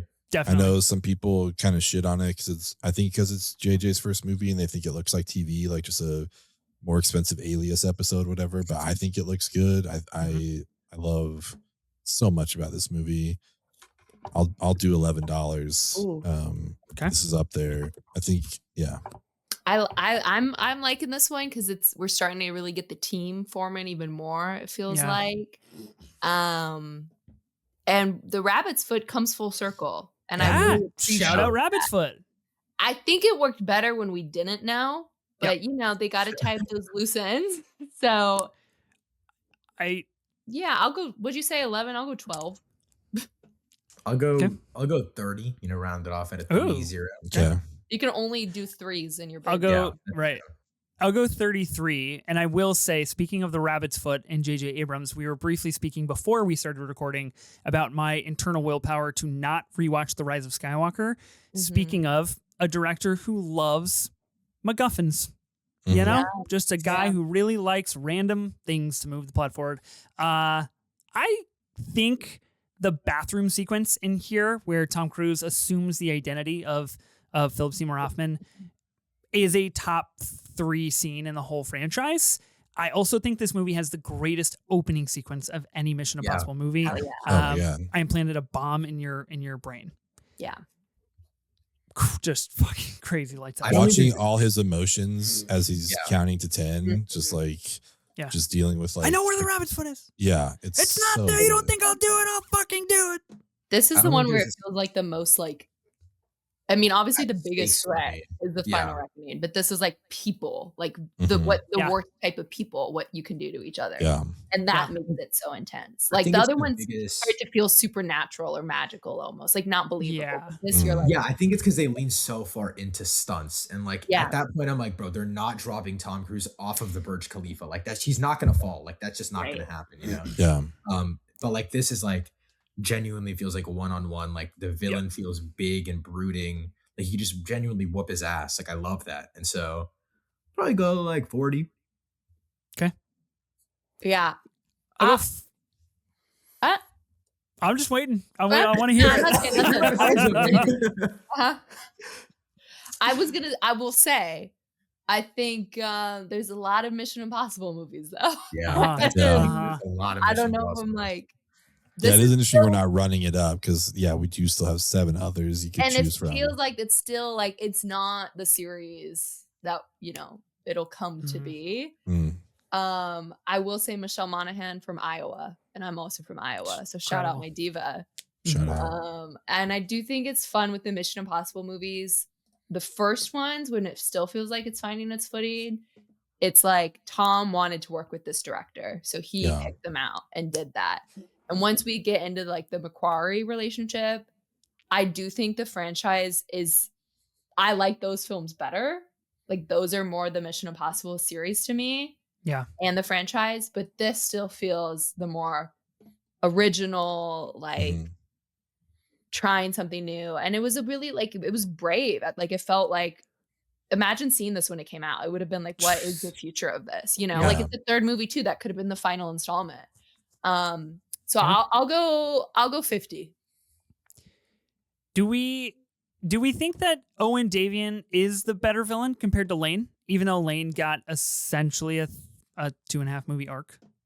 I think Lane is my favorite just because his final movie is my favorite, like out of the franchise, I guess. But like in terms of like individual performance, yeah. Mm-hmm. Is this the movie where Billy Crudup helps Tom Cruise get out of basically being a captive? I believe so. Yeah, it's pretty good stuff. Yeah. I think what you mentioned is important, Cam. It does feel like we kind of have a trilogy and then a franchise. Yeah. After the trilogy. It really does feel like that. Only one Mission Impossible movie features Aaron Paul as Rick. This would be that film. Michelle Monaghan's brother. Yes. Very important. But that's a good point too, Ethan, is like what I think sets this film and the ones before this, like this relationship, like they're trying to make Ethan a person. Still. Yeah. Like they're trying to give him a life and he loses that. He becomes just Mr. Impossible in the other movie. Like this is the most realistic again. Yeah. I really go to bat for the bridge sequence here too, which I think people have a very strong argument to what you said, Ben, of like, okay, it's J.J. Abrams just making like a big budget TV show, which I could see. But I think that this bridge sequence is the ultimate culmination of Ethan Hunt is just a guy tied up in some really shitty stuff, and he has to help save the world. And this is when he's working with someone like Owen Davian, who basically gets so close to him in a helicopter and is like, I know you now, Ethan, and then runs away. And he's just like, uh-oh, like my life, this is no good. And I think once we get past this, once we do get to Ghost Protocol, it is definitely an arm's reach away from narrative connections like this. And this is a movie that maybe he cuts himself off. He becomes just the mission. Yeah. It has aftermath on the rest of the franchise. So this comes out in 2006, so right after like 10 years of flow state, bro. Like I'm just like this is the like this I don't know. This comes right after he does Collateral in 2004 with Michael Mann. He does War of the Worlds with Spielberg. They reconnect for that movie in 2005. Then he goes on to do this in 2006. And ultimately catapults him into a new era of Cruise that's a little bit more I'm indebted to a franchise, but I got to try some other stuff. And that's my life now. Yeah. I think it's important we do remember we are in an auction draft. So what's the Cam's bid at got right it now? for 50. $50. I'll go 60. Okay. This is my second favorite Mission Impossible movie. Yep. Really? But I am going to dip out. Yeah. Okay. Yeah, it's my third favorite. I love this movie. I just have a really... Cool. I was about to really relay some information there. We turned into a Mission Impossible pod for a second. I totally glossed over the draft. I'm going to bow out as well. I don't think this is a good team spot. I think my love for this movie is well recognized and known, and that's what's important to me. What did you put it at? I put 60. I'll go 65. I'll go 70. All right. You know what? I'll go 75 because I'm at 775 left. Ooh, nice. I'll go 80. All right, I'm gonna bow out because I don't even fucking like this movie. Perfect. Thank God. I was not gonna go over 80 because I want to make it. I bowed out at the right time. Let's go. Cam, all that gambling you've been doing recently is really paying off. No, brother, don't mention it. Good stuff. $500 this past week. Okay. In no world did I credibly think that Mission Impossible 3 would go for $80. I thought I would snag this for $1 in round 8. Yeah, because it's not good. Oh. Everything I just said about it when I was praising it is like why I don't like the movie. I'm pretty sure that I'm pretty sure like this is what I'm talking about in therapy on Friday. I right now, my brain is like overloaded with do people tell the truth to me?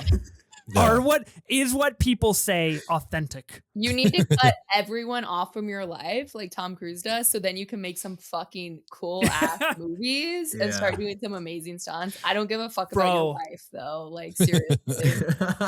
You made such good arguments for this movie, and I was like, I agree with Cam so wholeheartedly on all this shit, and it's not even true. It's what happens, but that's the stuff that I don't like about the movie. Really? That's crazy. Okay. Wait, so Ben, you actually like this, right? Can we? I love this movie. Yeah. Okay, awesome. Great. Yeah.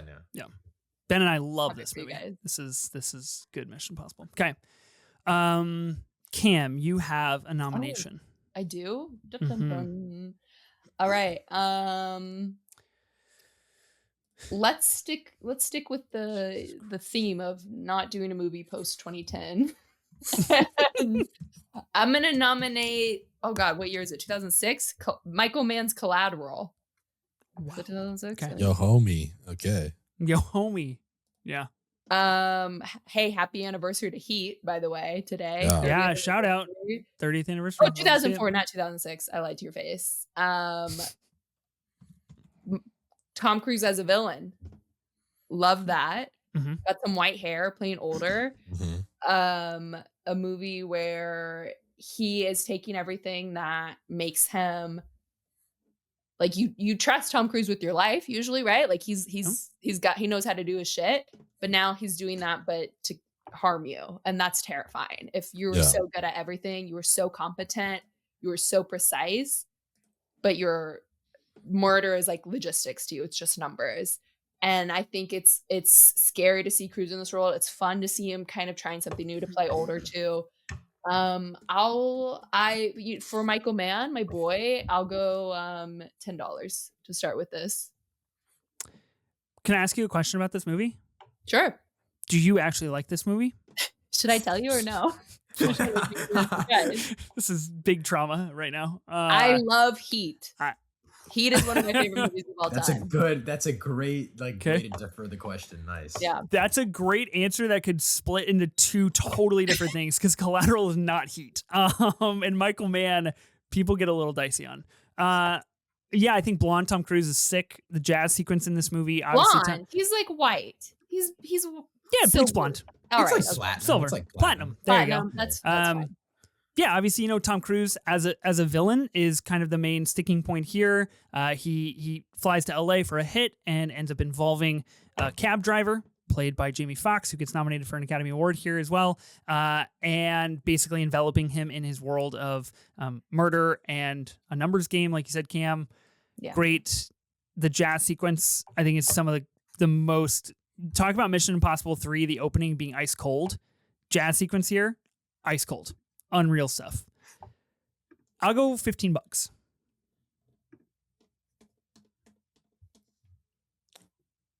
The nightclub sequence? Come on. Yeah, guys, come on. Did Mark Ruffalo in this movie? Good stuff. And they kill him. I'll go... They kill him.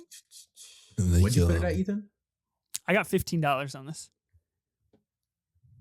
I got $20. I mean, what other Cruise performance is not been following me on Letterboxd right when I just now? Gotta do some research. See what she thinks about these films. You get it. What other Tom Cruise performance just compares to this? Like, this is so unique to him for me. I think it really diversifies his filmography. Mm-hmm. But like, I don't know. I'm also just not like, I don't know. I'm not like fully versed in like Michael Mann filmography as well. Like, I'm pretty. Have you seen The Dark Knight? Christopher Nolan's film? Yes. Okay, wait. I've seen. Have you heard about that? Heat. That's Michael Mann's Heat. No. I've seen. No. So I actually really like Heat, and I also really like. I actually like Ferrari more than most people, I think, as well. Nice. Ferrari. Love to see it. Ferrari's good. I like it's Ferrari. Like a pretty good movie. Wouldn't say it's anything crazy, but I'd say it's pretty crazy. I mean, it gets pretty crazy. But do you know what's crazy? Is that accent. That's crazy. Crazy. That was not Michael Mann's fault, bro. Free him, bro. He did that. They actually killed someone. What are we at right now? 20, I think. I'll go 21. I'll go 22. Come on, 20. I'll go 23. 23. Oh, 24. 25. 26. 27. We're saying numbers. 28. 35. 36. 50. 100. Ooh. Wow. Whoa. Get Ethan out of here. Whoa. Get Ethan out of here. I just need this. I just need Ethan out Relax. of the race, bro. Relax. 101. I would argue this is, in terms of final sequences or final scenes, this is, you could put up there as one of the best of the decade if you're making like a list of 25, 50, 100. A guy gets on the MTA here, LA, and dies. Think anybody will notice? That's Michael Mann operating at real man levels, in my opinion. You're at 101. Uh-huh. I will be honest. I'm going to be honest. I'm going to show my true colors. I gave the movie 3.5. I can't do this anymore. I can't do this anymore. I believe shit. I'm going to find her on Letterboxd right Bible now. on my Wonka poster. Oh I think the movie's okay. The movie I liked. It's fine. But I respect Tom's choice taking this role so much because it is so different for him. And what he does in it, like, he's fucking terrifying when he's just slumped over dead in the LA subway. Also, just shout out LA subway system. Yeah. Like, good for that. It's terrible. Like, it sends a chill down your spine. And again, I'm like, for the diversity of Tom Cruise's career, I also feel like this is something he would not do again. Like, it feels like a really standout moment in his career. And as much shit, everything I said about BTA, I love Michael Mann. I love Michael Mann's movies. Black Hat or whatever the fuck it's called. It's fine. So I'll go 105. Okay. 150 takes Ethan out. Just putting that out there, you guys. Just so you know. Thanks for the reminder, Ben. I thought I still had like $900 left. So good shout. Just in case. Wow, really good shout. I was about to blow 90% of my budget on Collateral. That would have been crazy. Not to say it would have been bad. I'll go. Wait, what is it at right now? 105. I'll go like 110. Ethan, you're out. I mean, I could be in if I wanted to. I love Collateral. I'm choosing to be out. I do. Yeah, I'm taking comfort in the fact that I actually do have a choice, unlike Max. Yeah, I think everything that we've mentioned is really important. I actually do think this is a great diversity pick in terms of like putting together a team and what Tom Cruise represents and what he could do. I think there's a lot of cultural conversation around Tom Cruise of like, will he ever do this again? Right. And I think Magnolia is also a great shout there. Will he ever do that again? I don't think so. Yet to be known. Next year, working with Inarritu on a movie named Judy. Excuse me. I think Judy, named Judy, about the most powerful man in the world, who kind of has a break. And I think that should be interesting. I got a bid on other movies. So Cam has it for 105? I think so. I think no. Aryan. No, I think I had it for what? 110. Did I go 5 110. over? Yeah, 110. 10. I'll let you have it. Okay, sweet. Oh yeah. Yes, that's I like my the team number 2 you're on my putting list. together. That was great. That was awesome. Okay. That was Yeah. I what? absolutely love this movie. It's like actually one of my it's like one of the most underrated movies of all time, in my opinion. Like people talk about the movie, but they're never like, holy shit. Like I think this is like, to me, this kind of feels like Good Time before Good Time. You know what I mean? And Yeah. Good Time is one of my favorite movies of all time as well. So Interesting. I don't know. It's just like the vibe of like underground city. Like I love it so much. At night. Yeah. Also, like obviously Mark Ruffalo detective. Like no one is ever passing that up ever. Like that is like, that's exactly where you want to see that guy. So yeah, happy I got that. It's a good. This is a huge it's a great that guy for Bruce McGill, longtime Michael Mann collaborator. You might know him from The Insider, lefts, rights, ups and downs kind of a guy. So you ever do a Michael Mann draft?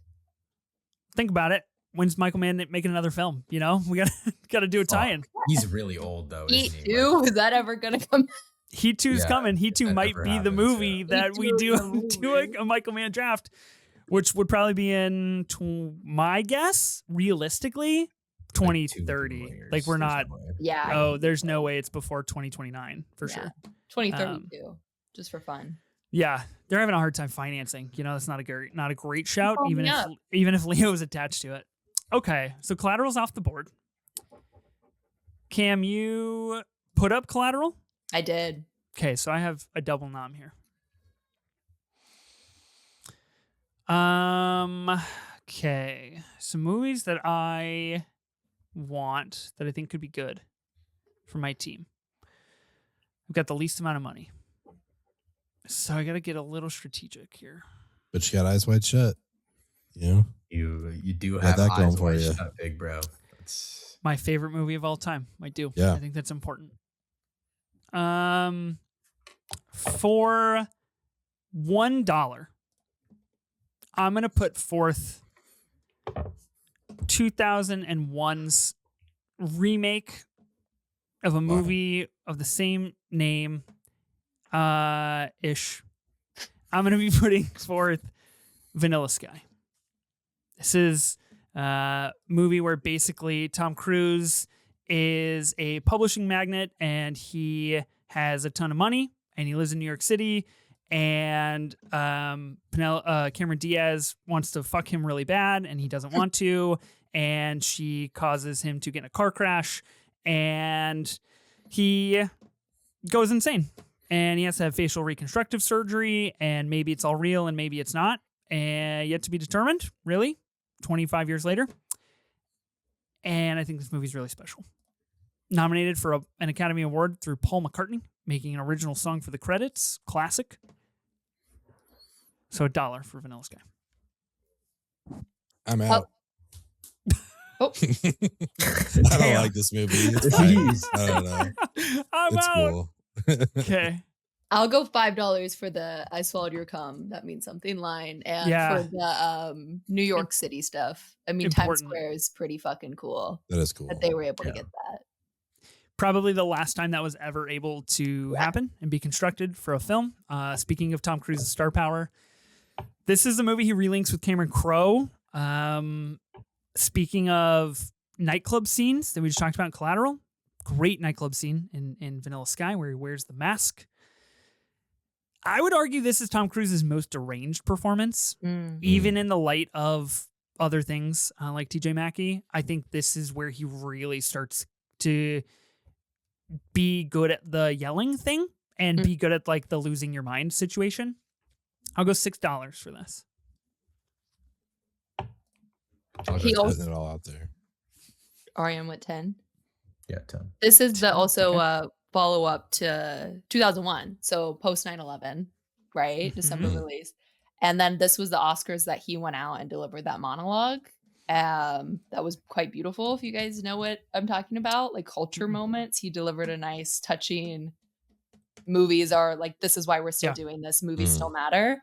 And I think like part of the reason why he was able to do that, not only because I think that's a big thing that like cements him as Tom Cruise, but because he does have a movie still, like, even though it's not like a praise thing, like he did have a recent release that came out pretty shortly after that. That's a big New York movie. So what's it at? $6 you said? 10. Aryan's got 10. 10. I'll go 12. Okay. I'll go 15.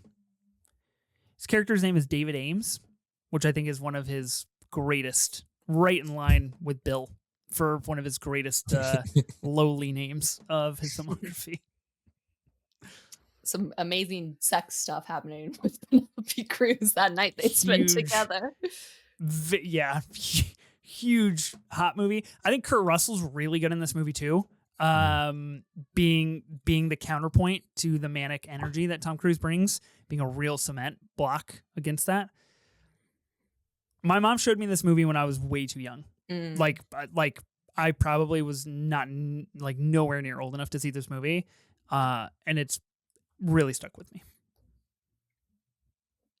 What are we at? $15 right now? Yeah, I got $15. Damn. Big spenders over here. Let's watch out. I was at one point. Now I got to be stingy. It's true. Sounds I'm about out. like I'm mine. Out. Yeah. Yeah, you can have it, big bro. I've actually never seen it, so. What the fuck should we believe in this draft? Crazy. What is happening? God damn it. I've seen like 50% of this movie and I got bored, so I turned it off. You got bored? I started last week. Okay, I really like the sporadic storytelling, and then halfway through I was like, dude, I'm so tired. So I it paused and I was like, okay, 5-minute break. Let me like do something else. So I paused it and I fell asleep. I was out. Woke up, computer was dead. Cool. Like, that's just how you were watching it on a laptop? Okay, bro, I'm not in my apartment right now, bro. Nope. Free me, bro. Okay. Nonetheless, I feel very protective over this movie. It's very near and dear to my heart. I rewatched it recently, probably about 6 months ago, and I think it's a masterpiece. I think it is like a real vibes movie, and had a great influence on this year's Splitsville. If you've seen Splitsville, they have a reference to Vanilla Sky, and I asked the director about it, and he said he loves Vanilla Sky. So there's two of us out there that love Vanilla Sky. It's really important to me. Okay. That's sweet. Yes. This was in my must-have list, so we've succeeded with one of those movies. You did it. Okay. I do have another nomination now. Mm-hmm. Good. So that one cost me $15. That's solid. So I ended up putting that in the must-have list and the potential bargains list, of which it qualified for both. Good job. So we did it. Okay. Let's put forth Tropic Thunder. Tropic Thunder for $1. Pretty famous cameo in this movie. And he is rumored or confirmed, I don't even know at this point anymore, to reprise this role with a Christopher McQuarrie directed feature-length film about his character of Les Grossman. Good friend of the pod, Bob Goochman, got the chance to be at the world premiere for Final Reckoning, and he did ask Tom Cruise if he could be any of his characters while playing football, who would he be? Tom Cruise said Les Grossman because he had such big hands. So I think that's important, and I'll put this up for $1. $2. I'll go 5. I'll go 6. Okay, I didn't want this movie. We're about to make Cam give up a spot, aren't we? I'm not bidding anymore. I don't mind. I think this is fun. This is him like he's fun in this. And then he did he learned a whole dance and did it at the MTV Awards the next year in the suit. And it like with Beyonce, cool. I think. True, like it was like pretty fucking cool. Like he sandwiches this movie with Lions for Lambs and Valkyrie, two of arguably his worst critically received movies ever. And this one being like the one that he like loves so much is so funny to me. Like he's like was so involved in the creation of the suit too, and like the whole like parody of Hollywood. Like it's you see some personality in it. I love him for that. Yeah. Okay. Is that what we got? Actually, has it for $6. Cam's got this for $6. Yeah, I'll take it. Woo! Okay, Tropic Thunder for $6. Is that his funniest role? I mean, intentionally trying to be funny, sure. Yeah. He's funny and other stuff. Right. Intentionally. Yeah, that's a good shout. I think he's pretty funny in Eyes Wide Shut. First, take a big step back and literally fuck your own face. He's so fun in this. I love him. This is the movie where I'm like, you're cute. You have a person. You're just a guy. You're just a guy. I will massacre you. I will fuck you up. It's so crazy. Okay. Cam, we're back to you for a nom. Yeah. I feel like I legally have to nominate this for reasons. So I'm going to nominate Interview with the Vampire, the 1994 Neil Jordan movie. I am obviously a big fan of the TV show on AMC. If you don't know this about me, friend of mine and also Ethan's, because he was there when I met him for the first time, Jacob Anderson, who plays in the TV show Interview with the Vampire. Shout out him. I think Tom Cruise is Kirsten Dunst is fucking incredible in this, but I think Tom Cruise is pretty fun in this. I think my Interview with the Vampire fans hate this movie, naturally so, but Tom's fun. He's campy, he's cunty, he's doing exactly what this character requires. I love the like zombie version of him, and then when he like pops up at the end, it's good. It sucks that he had to work with Brad Pitt against it, but at the time, these are big books. These are some of the biggest books in the world, and I think he makes this character exactly what it should be. And he did like in-character interview press as it, which is really cool to see. Wow, really? Yeah, that's crazy. There's like the whole like interview mag cover thing, and like they're all with all the makeup brushes of him in the Vampire Lestat like makeup. It's pretty sick. So, I mean, I really think like at the time this was like Twilight. Like this shit was serious for these people. So, I'm gonna go for $1. I liked this movie. I gave it 4 stars. Me too. I'm not like clamoring to have it on my team, but like I just wish, like my review on Letterboxd is essentially I just wish any of the guys had kissed. Well, like, so, you should watch like, AMC's Interview with the Vampire. Okay, all right, fair enough. Yeah, that's all I wanted. But yeah, Kiki is fantastic in this. It's a good movie. I like it. Yeah, this is one of the movies I watched in preparation for this draft. I like it. I think it's pretty good. I think it's Cruise doing really unique, weird stuff that he has never done in anything else. But yeah, I'm not clamoring to have it on my team. You know, we just talked about the freaky sex stuff in Vanilla Sky. Some real freaky sex stuff in here with Tom Cruise. You know, shout out my guy. Well, you can do what it takes even as a vampire. An explicitly queer character, like maybe not in the movie, but he's playing it queer, and in the book it is a queer character. He is gay. Yeah. So Tom Cruise doing what he does best, being gay. Yes, you have it for $1. I think it's yours for $1. Yay. And nice. I will say there's a reason why I picked this, because I don't like this movie, really, obviously. Dude, the Interview with the Vampire. I don't know what to believe anymore. Dude, how do you know every reference? That's what I don't get. Because I love Tom Cruise, baby. You were actually she puts in the work. She does the work. But here's my thing. Interview with the Vampire fans, follow my Twitter. If I have this on my list and I tell them to vote for me, motherfuckers, you're dust. You're dust. Fair. I can get Jacob Anderson to scorched vote for me. earth. This is a strategic play. I'm for the tweeting fan this on base. Jacob Anderson daily, my Jacob Anderson fan account, and I'm gonna go Interview the Vampire fans, vote for me. We should have accounted for that. We honestly, all three of us should have accounted for that. I knew. Put this on your list, and you would have done better than like having it on there. You're tapping into that fandom. So yeah, it's true. This is a strategic play. Those really Vanilla Sky heads out there aren't going to show up for Ethan. You're totally right. That's actually my alt pod, is my Vanilla Sky fandom pod that I do solo every week. 1 minute at a time. Okay. Thanks, guys. Wow. This good get. Actually diabolical. Yeah. I got the movie I wanted, Jerry Maguire, and I'm just like, what happens. I don't care.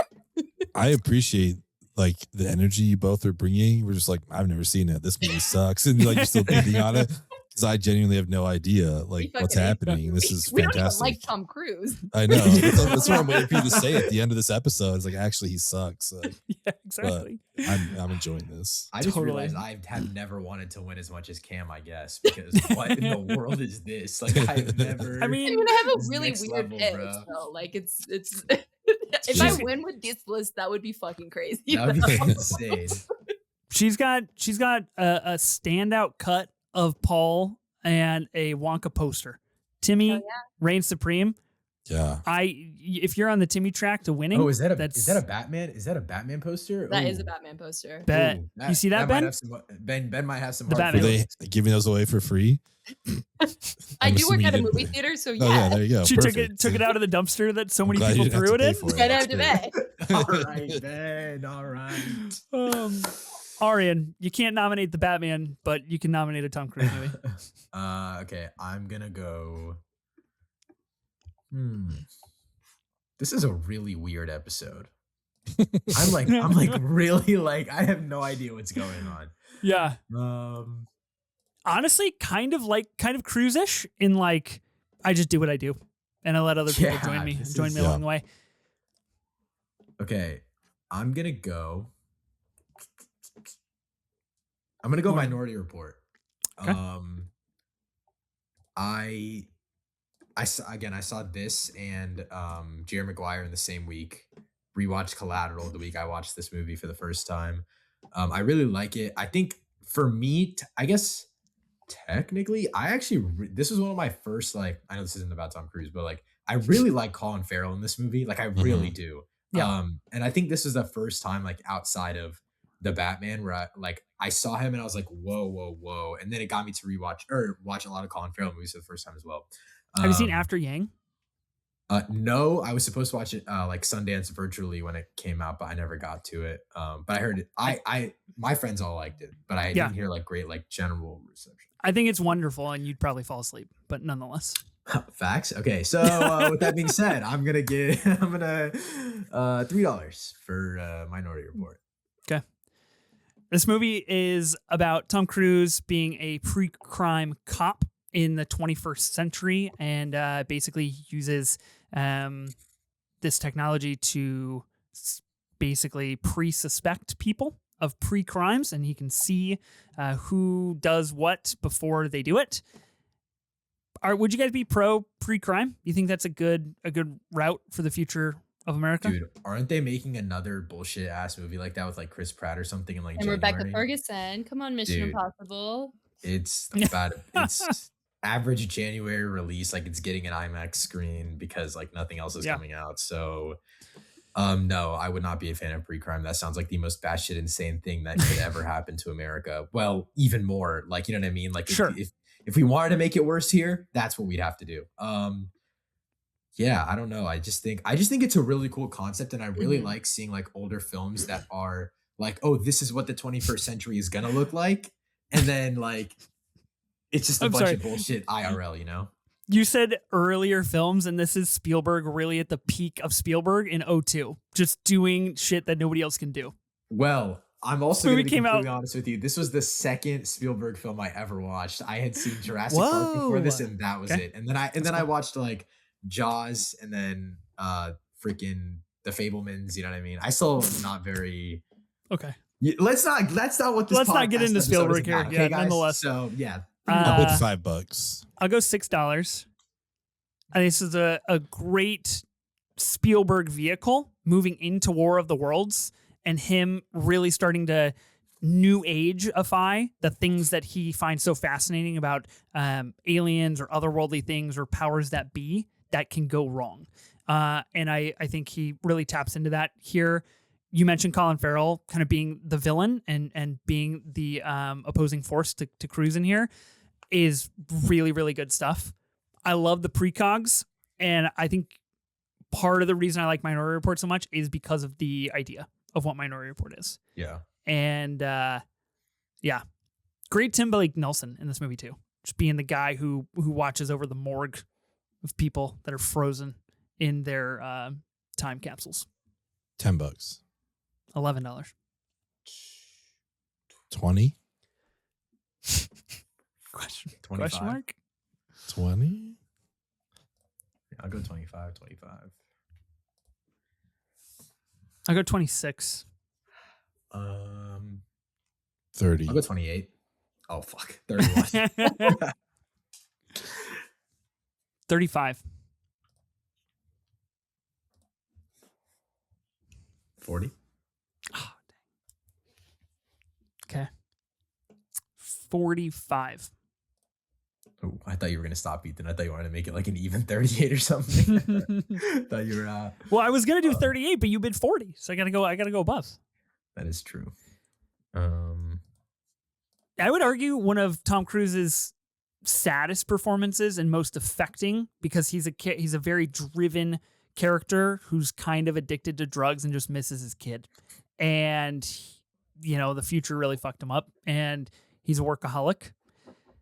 This movie also is a great shout for the future of algorithms and personalized ads. You walk through the street and they call you out by name. And I think leads to one of the coolest action sequences in a movie ever, where he switches eyeballs, and so he can avoid retinal scanners. It's pretty cool. Dude, that scene when he's at the house before he switches eyeballs. Fucking crazy. Oh, God. He goes into the fridge and he drinks the rotten milk. Dude, that shit's crazy. So disgusting. Yeah. The cars are also really cool, but yeah, very cool. Yeah, the car's cool. So I've got it at what, $45 right now. Yeah. I'll go. I'll take it. I'll take it for 45. No. We're good. No. Don't do all that. Let me see how much I want to spend on this really quick. I'll go 50. Okay. I'll go 51. I'll go 53. Ooh. 55. All right, bro. 60. I'm just trying to see, do you want this movie or not? Not too much, bro. Come on. 61. We're friends. Okay. You already have 3 movies, This is true, but 65. 70. 75. Okay, I'll let you have it. I can't afford it. Bro. That's way too expensive. I only have $138 left. I gotta get 4 movies, Oh, it's true. Yeah. I just want to stay under 90, so thank you for that. Oh, That's yeah, solid. totally. $75. I think a bargain at that price. Yeah. I got a little bit worried that Vanilla Sky and Minority Report are kind of similar. And I think that's funny because they come out in succession. Okay, Ben, you have a double nom? I do. For $426. No. Jesus Christ. What the fuck are we bidding on? We're bidding on Top Gun Maverick.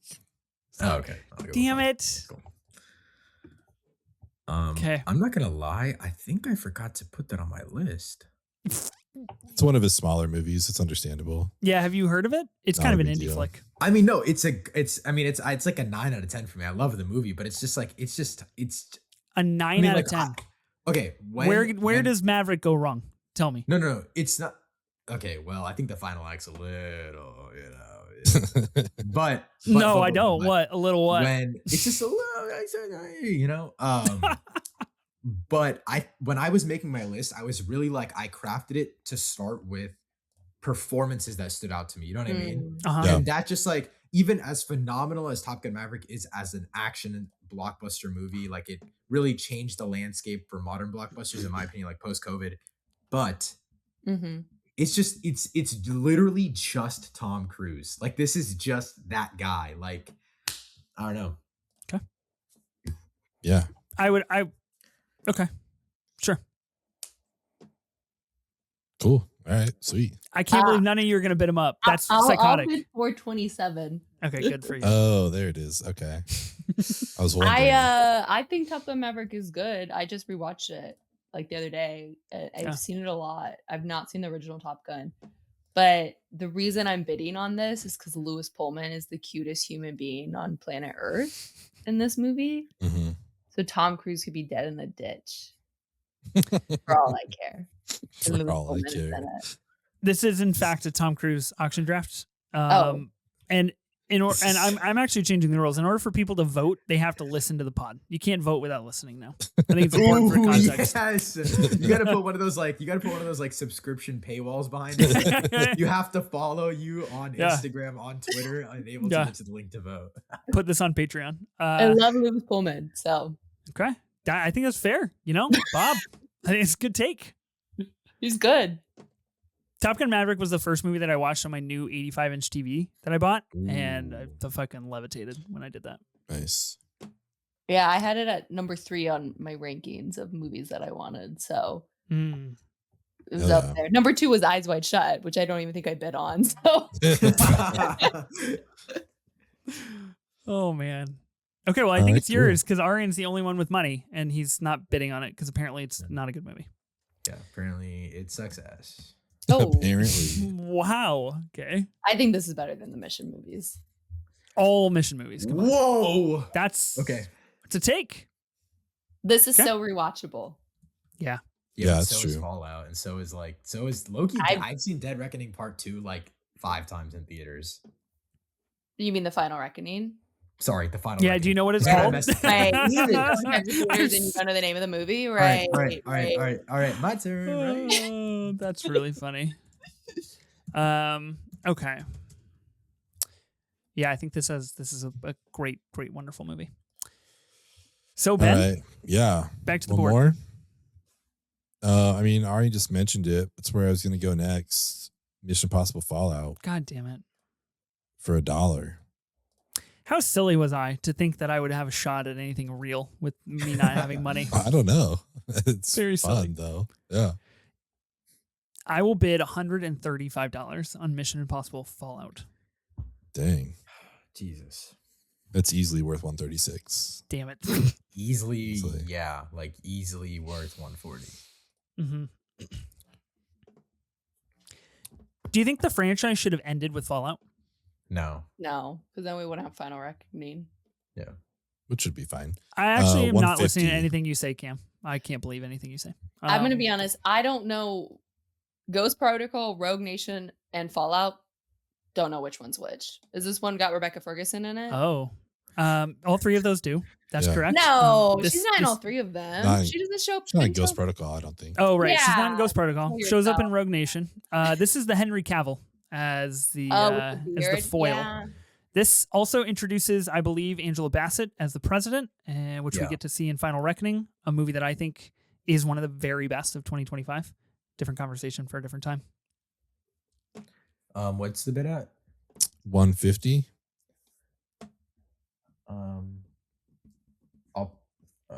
Shit. I'll probably go 155. You have 2 Mission Impossibles on your team? 160. Yeah. Was that a threat or a comment? No, I was just asking. I was just curious. Aryan, I think it's really funny that you want to lock in, but you're a little unsure of yourself. And I really like that about you. I low-key just love movies, but then I'm like, I have to think about fucking Twitter, you know what I mean? I'm like, bro, it's like, dude, I don't know what, I'm just in a mental battle. Pay for yourself, baby. Don't worry about it. This is your world, Aryan. If you do win this bid, won. I'm gonna win. she's locked in. She honestly, she does. Yeah. No, I'm not gonna cheat. You might win this bid, and then you have to nominate a movie next, and so your team might just be done. So that's true, but I don't. The thing is, I'm happy with my picks. That's the thing. You got a solid team. You do. Yeah. What do you got, Ben? Sorry. Yeah. I thought 160. Did you outbid that? No. I'll go 170. 180.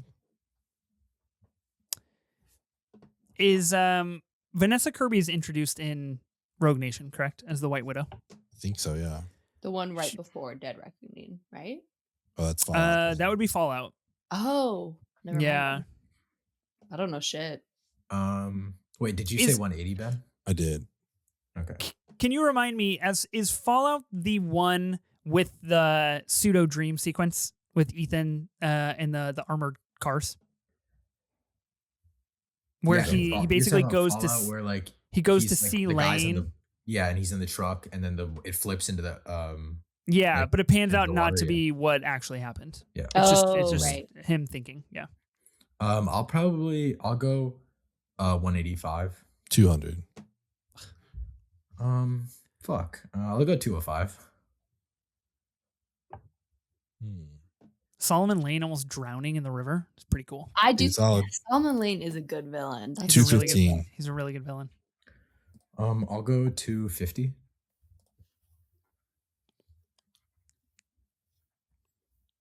You can have it. Okay, fine. 300 was my limit. I'll take it. Thank you. Nice. Okay. This was number 1 on my list. This is like, I would say it's my favorite action movie of all time. It's like top 15 all time movies for me as well. Like, Nice. Wow. Wow. I respect that. You know what? I'm gonna add Top Gun Maverick to my favorites of all time list. Just letting you guys know. I'm gonna do it. Oh, no, I think guess it's what? awesome. It's already there. It's already on there. Never mind. Already there. Like, yeah. How much did you get this for, Aryan?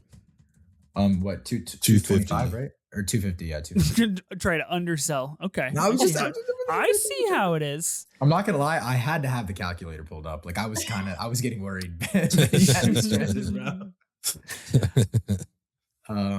Mission Impossible Fallout has what is my favorite opening sequence in any Mission Impossible movie. It is the Wolf Blitzer falls down. So good. And I probably fire that up once a week, and I just go crazy on how cool Mission Impossible is. I love that we got that in the Naked Gun too. So good. So good. I can't believe you and I haven't talked about this, Ben, because I text you every time that I watch this on YouTube, and I'm like, just fired it up again on YouTube. So just thought good. you should know. They pulled that, and I was like, Naked Gun goated. Yeah, they get it. I love it. It's crazy. Okay, Aryan, you have a nomination. Okay, so just to double check, I have the most money out of everyone left still, right? Currently, and I'm at like 460 or something, right? That's, I think. You're at 465. 465. Okay.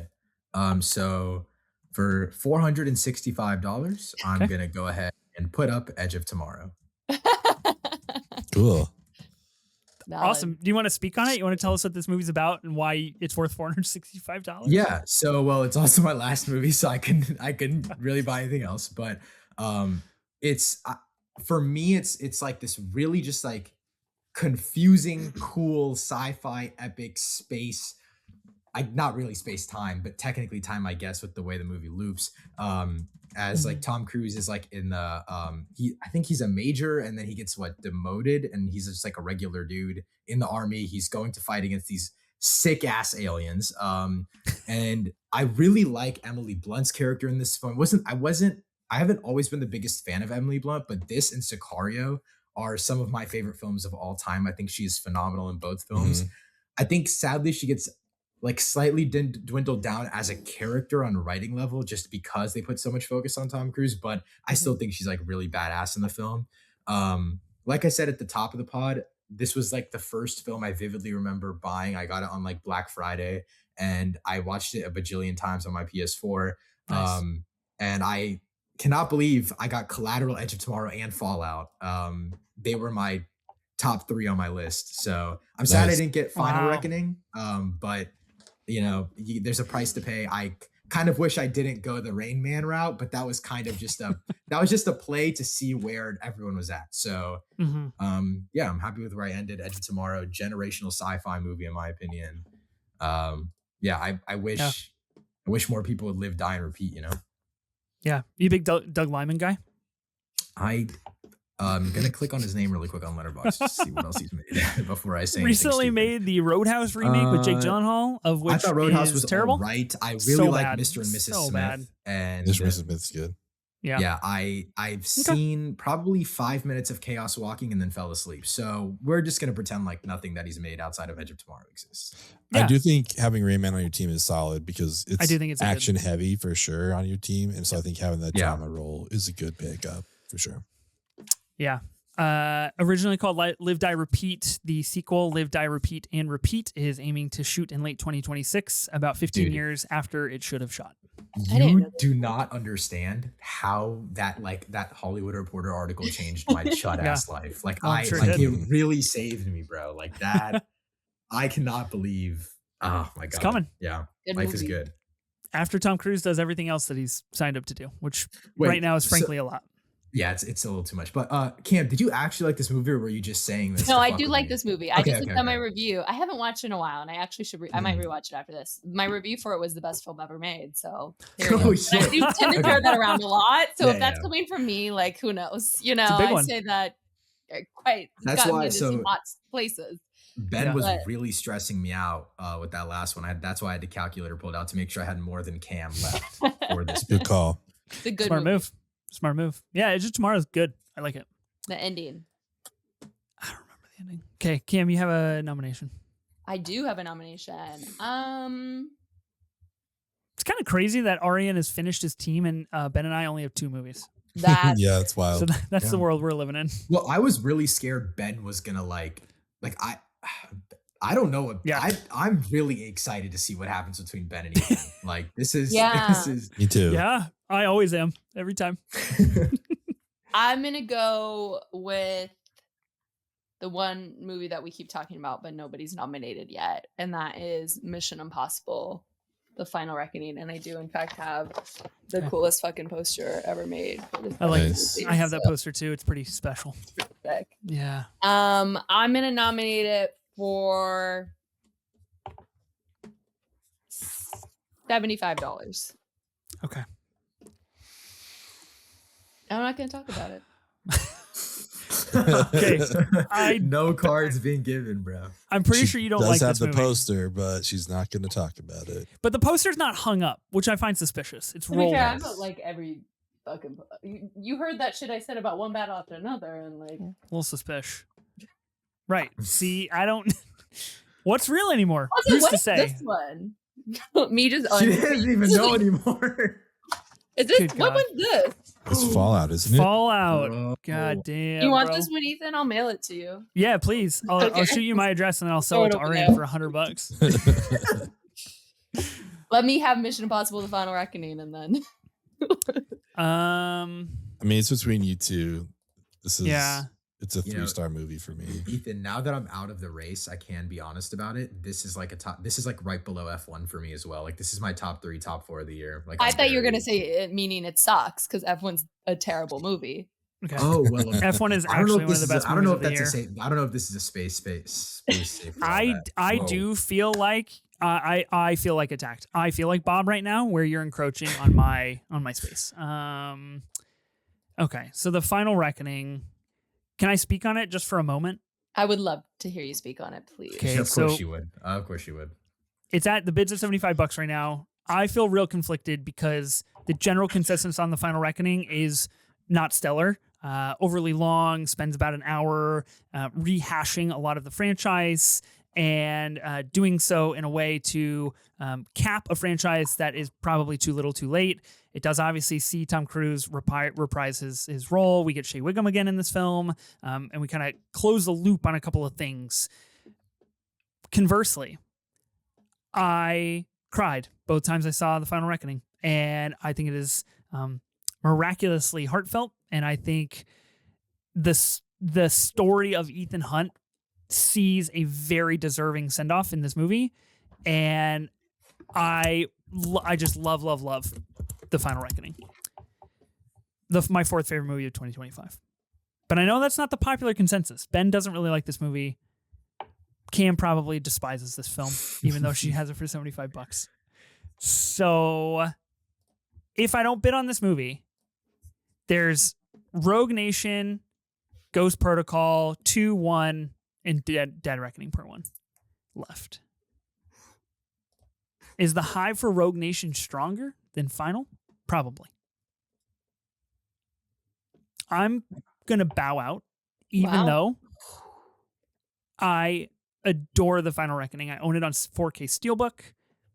I love this movie, and I will go to bat for this movie any chance that I can. But clearly not enough to bid. Except now. What are your thoughts on it, Cam? Because I see you yours. just hearted it.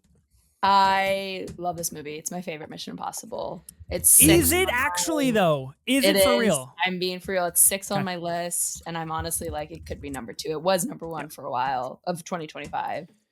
I think this has the most epic sequences, the submarine stuff. Yep.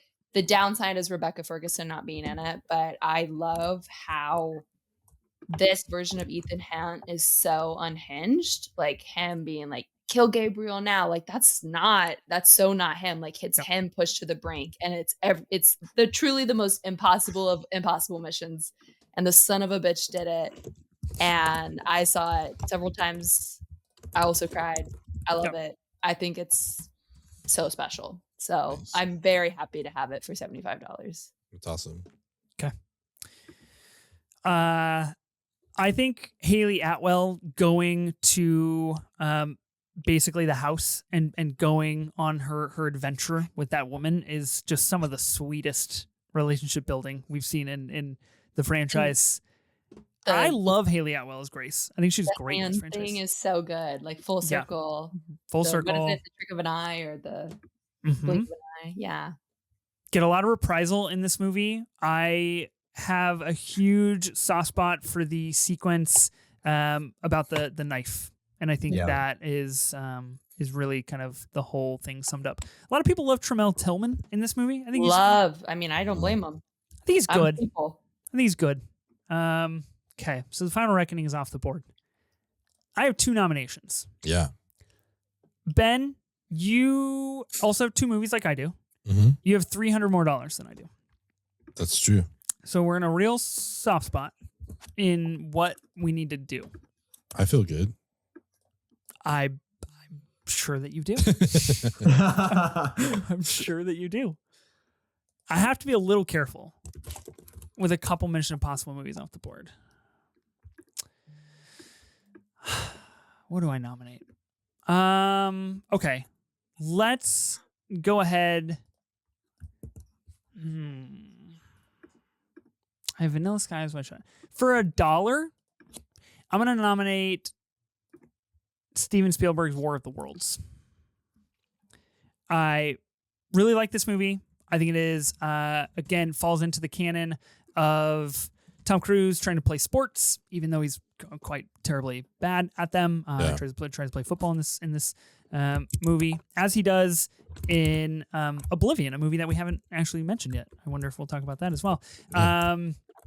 I like War of the Worlds. I think this is Spielberg, again, doing what we kind of talked about with Minority Report.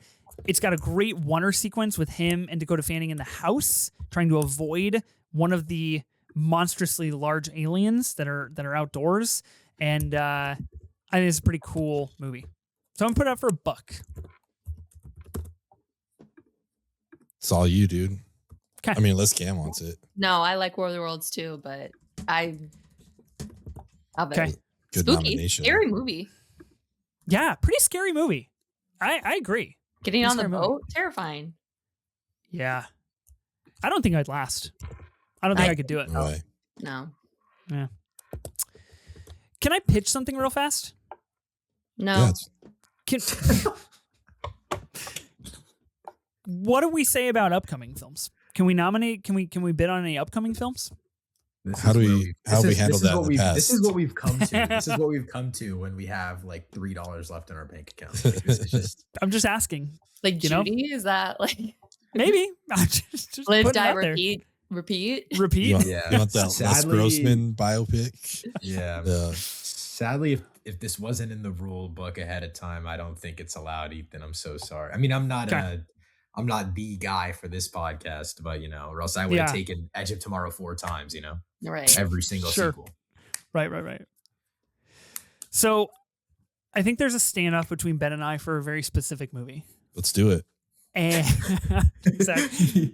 Okay, confirmed. Rumor confirmed. I guess I'm going to lose it anyway, right? Like you have more money than I do? I don't know. Maybe I don't want it. Bullshit. There's no way you don't want it. You go to bat for this movie all the time. Guys, we're thinning out. We're thinning out. This is no good. All right, well, I want this movie on my team. Maybe Cam. Yeah, maybe Cam wants it. I don't have that much money though. You got money. You got more money than me. Well, yes. This is definitely a movie Aryan's never seen. That's for sure. All right. I'm literally out of it. How am I getting astray? This makes no sense. It came out before 2020. So that is true. I'm not allowed to watch weren't alive yet. You Exactly. Okay. I'm just gonna put it forth. Let's just do it, and I guess just rip the Band-Aid off. For $135. Ooh. All of my money. I am gonna put forth the absolutely just wondrous 1986 Scorsese feature film, The Color of Money. I watched this movie for this draft. I texted Ben while I was watching it. I was so enamored with Tom Cruise's costume design and his shirt that says Vince that I purchased a shirt that says Vince, and I wear it sometimes. And if that's not a sign of support, I don't know what is, you know? Yeah. This movie is fucking cool, dude. This movie is just so cool. It's so cool. The pool, I mean, the Werewolf of London scene, like, that's fantastic because he's doing his little just running the table sequence. Yep. Oh, I see. Because they might do a future one. Is that what is that the sequel that you were thinking? I'm like, what was the future movie you wanted to bid on? No, this wasn't it. I was talking about Judy. Yeah, I was talking about the Inter 2 film. Yeah. Obviously, this is the sequel to The Hustler, starring Paul Newman. This introduces Tom Cruise as kind of a protege and a follow-up. Paul Newman kind of on the outs in his life of pool. And Eddie, is Paul Newman's character, takes Vince under his wing and shows him how to hustle. And they end up showing down in a pool tournament. I won't spoil anything because I'm really glad I didn't know how this movie goes. Yeah. And if you're looking for just like a vibe, this is the movie. It's a vibe movie for sure. For sure. I don't know that I'll really believe what you say either way, but Cam, do you like this movie? That's not like a shot. Just like at this point, I don't know what I can believe anymore, but I am curious what you think about it. I was gonna be mean and say I love Martin Scorsese, which is true. Okay. And good take. I love just Cruise was good at this, like him learning the skills, like classic Tom Cruise. He's like, I'm gonna learn how to fucking pool and all that shit. Right. Kind of also reminds me of Timmy and Marty Supreme in a way. And I like grew up, like I'm from Iowa, I'm from the Midwest, so like the VA and like pool is like classic. Like someone would die and you would go to their funeral and it would be in like a pool hall. So there's like a special place in my heart for that stuff. But I've never seen this movie. That's fair. But I was gonna lie and like do a whole bit, but I decided not to. Appreciate it. So we get 2 hours into the pod, we start wearing people down. Yeah. That's I was the like, goal. I just felt bad. That's the goal. You guys clearly care, but I think I would like it. I think you would. Yeah. I'll take it for 136. God damn it. Sorry, dude. He just killed you, I think. I didn't know Scorsese and Tom Cruise had dead a movie in a together. ditch. Yeah. Crazy. Yeah. That's Man. actually Tom Cruise insane. is And Paul Newman. really good. Come on, what a Yeah. cat. Young Tom. All right. Newman passing the torch over to him. Like, That's why I would love it if Tom would do it again and like him and someone. I think it'd be solid. Yeah. Glenn Powell, get him on the phone.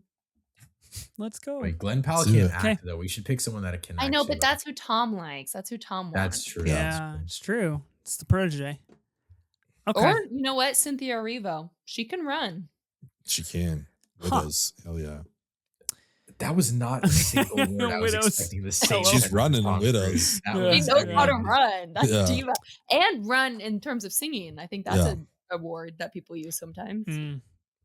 I think Color of Money is Scorsese's most underrated movie. Ooh, I think After Hours. No. After Hours is properly rated. It has a 4K in the Criterion Collection. The Color of Money does not. Let's be real. Shit. Okay, cool. Awesome, Ben. That was fun. Had a good time. Cam, you're up to a nomination. This is your last open slot. So love. If it's yours. There's a couple of Tom movies that I enjoy. I think, like I said, The Mummy is actually fun. I think Jack Reacher is a really fun series. Well, the first one at least. The second one maybe not so much. I think Valkyrie is an awful movie, and I think Oblivion's equally as bad. So I'm gonna nominate The Firm for $5. One early 90s film. He's similar to the things where he's like really good at something, and because of that he gets an reward. And I think it's Gene Hackman, I think, is his enemy in this. Shout out Gene. Yeah. This movie, the first time I watched it, I just remember how like sweaty Tom Cruise was. Like, it's very anxiety inducing. You don't know how he's gonna pull it off. But I also just love like this moral quandary of like, he could easily join this like corrupt group. Like, it is like a commentary on like power, and like he fights against it though, which I think is cool. And I think this is like a good mix. Like, it's a good transition from like The Few Good Men into like Minority Report, because it is still like a legal, like, you know, FBI type drama law stuff, but then there is action with it. And I think he looks really cute in it too, and I enjoy it, and it's fun. So, and he's doing backflips, which is fun. Yeah. I enjoy this movie. Gene Triplehorn, fantastic. But I'm not gonna put it on my team. There were 2 movies that I really wanted to see going into this draft, and The Firm was one of them, and I unfortunately did not have the time to do it. So I'm out. Yeah. It's really good. You should watch it. It's a good movie. Right. Okay. Well, it's yours for $5. And I still have money to go. Which means nothing because your team is full. I thought I like got money. I thought you like gave it back to me. Yeah. Yeah, you cashed out at the end. You could give it to me if you wanted. Then I could actually get movies I want. Okay, you filled up your team, Ben. We have 3 spots left. Go ahead, kick it off, Ben. You have 2 noms. All right. We've been dancing around this franchise for a while. I'm not gonna do my favorite. I'm gonna do probably what I think is maybe the better one. I'm gonna do Brian De Palma's Mission Impossible for $1. Okay. I think you're gonna find a good hive of people to vote for you. It's possible. Not like Interview with a Vampire Hive, but hopefully there's some De Palma heads out there. Really, the only Mission Impossible with 2 split diopter shots, 3 really, which is incredible De Palma work as per usual. I'm pretty infamously mid on Mission Impossible. Yeah, I just don't think it has the hold up power that I hope for. It does, however, have the best Ethan Hunt screaming at a telephone. You know, they died. They all died. Okay, I'm not gonna bid. Okay, cool. Is this the one with the aquarium? Yeah. Yep. And the gum. That shit's so tough. That's some of the coolest gadgets, I would argue. Yeah, this really does. And it's still when they were making the IMF, like, maybe this is just a thing. Like, like, maybe it's just a part of our government. It's not a weird thing that just exists. Right. Yeah, this is a big gadget movie. And this is a big, what if the IMF was everywhere kind of movie. And Tom Cruise in glasses movie. We love a Tom Cruise in glasses. Yeah. Matt introduces us to magic. Obviously, we get the Job email. This is a great, kind of a pretty underrated, like, screens movie. There's a lot of good screen going on. Yeah. Okay. Is him dropping in from the ceiling the most iconic Tom Cruise thing ever? I'll let you guys think about that. In Mission Impossible or any movie ever? Just like in any movie. Like, or life. Maybe in life too, just in everything. Yeah. I'd say you can make a good argument for it. There's a movie on my list that I already highlighted green subconsciously, so I guess I should bid on it. I couldn't get the sequel, so I am gonna go for Top Gun, the first one. And I'll bid $1 on that because I don't know that I know how you feel about that movie. How did Cam and Aryan feel about Top Gun? You've never seen it, Cam, so you can't lie. I caught that earlier. I haven't seen. I haven't seen it either. I hear gay. Yeah, very much so. Very gay. Yeah. Sign me up. I think it's okay. I think it has the unfortunate reality of living under the shadow of how big Maverick is and how new Maverick is. And obviously without Top Gun, we don't get Maverick. We don't get anything in this world. And, pretty famously you get Balls of Fire. I think it's got its moments, but yeah, good Meg Ryan performance. Mm. I like Meg Ryan in this movie. I think I really wanted to watch it for the first time after watching Maverick, and then I realized I'm like, Maverick is just such like a, not like a lightning in a bottle, but just like it's like the perfect combination of like pure action, great writing, you know what I mean, general stuff, but it's just like it's the technology that makes it happen. Like there's like Maverick does not happen without them fitting IMAX cameras into the cockpit of these fighter jets. Like that just does not happen. And so there's stuff like that. And then again, that's why my biggest flaw of it actually just comes in with like the basic character writing. But on a technical level, it's just like I just have no desire to go back and watch Top Gun. I definitely should, but it's like I just know if I want something, some fighter jet action military movie to make me feel something, I'm going to be in the cockpit with Tom Cruise in Maverick, Yeah. Yeah. And I think it's a testament to Maverick that you can watch it without having seen Top Gun and still 100%. Yeah. feel invested in the characters. And I mean, like even like Rooster's the son of, like you get enough to still feel that. So. All right. So I really have the mission of just not picking the movie Ben wants. I wonder if you know what I want. Top Gun's a really sweaty movie too. Just like all time sweaty movie. Okay. For $1, I'm going to put forth what is ranked at number 3 on my Mission Impossible rankings. And I'm hoping Ben already has a Mission Impossible movie. Maybe we can just like lay off and just let people be. I'm going to put forth Mission Impossible Rogue Nation. Introduces us to Rebecca Ferguson's character of Ilsa Faust. Introduces us to Solomon Lane. We kick off that whole era of Mission Impossible. And perhaps just the most beautiful anybody's looked wielding a gun on camera, really. It's all yours, dude. The Syndicate. We get introduced to the Syndicate, which is incredible stuff when Ethan Hunt goes to the record shop and he gets trapped inside the room and Lane is outside watching him get smoked out. That shit's crazy.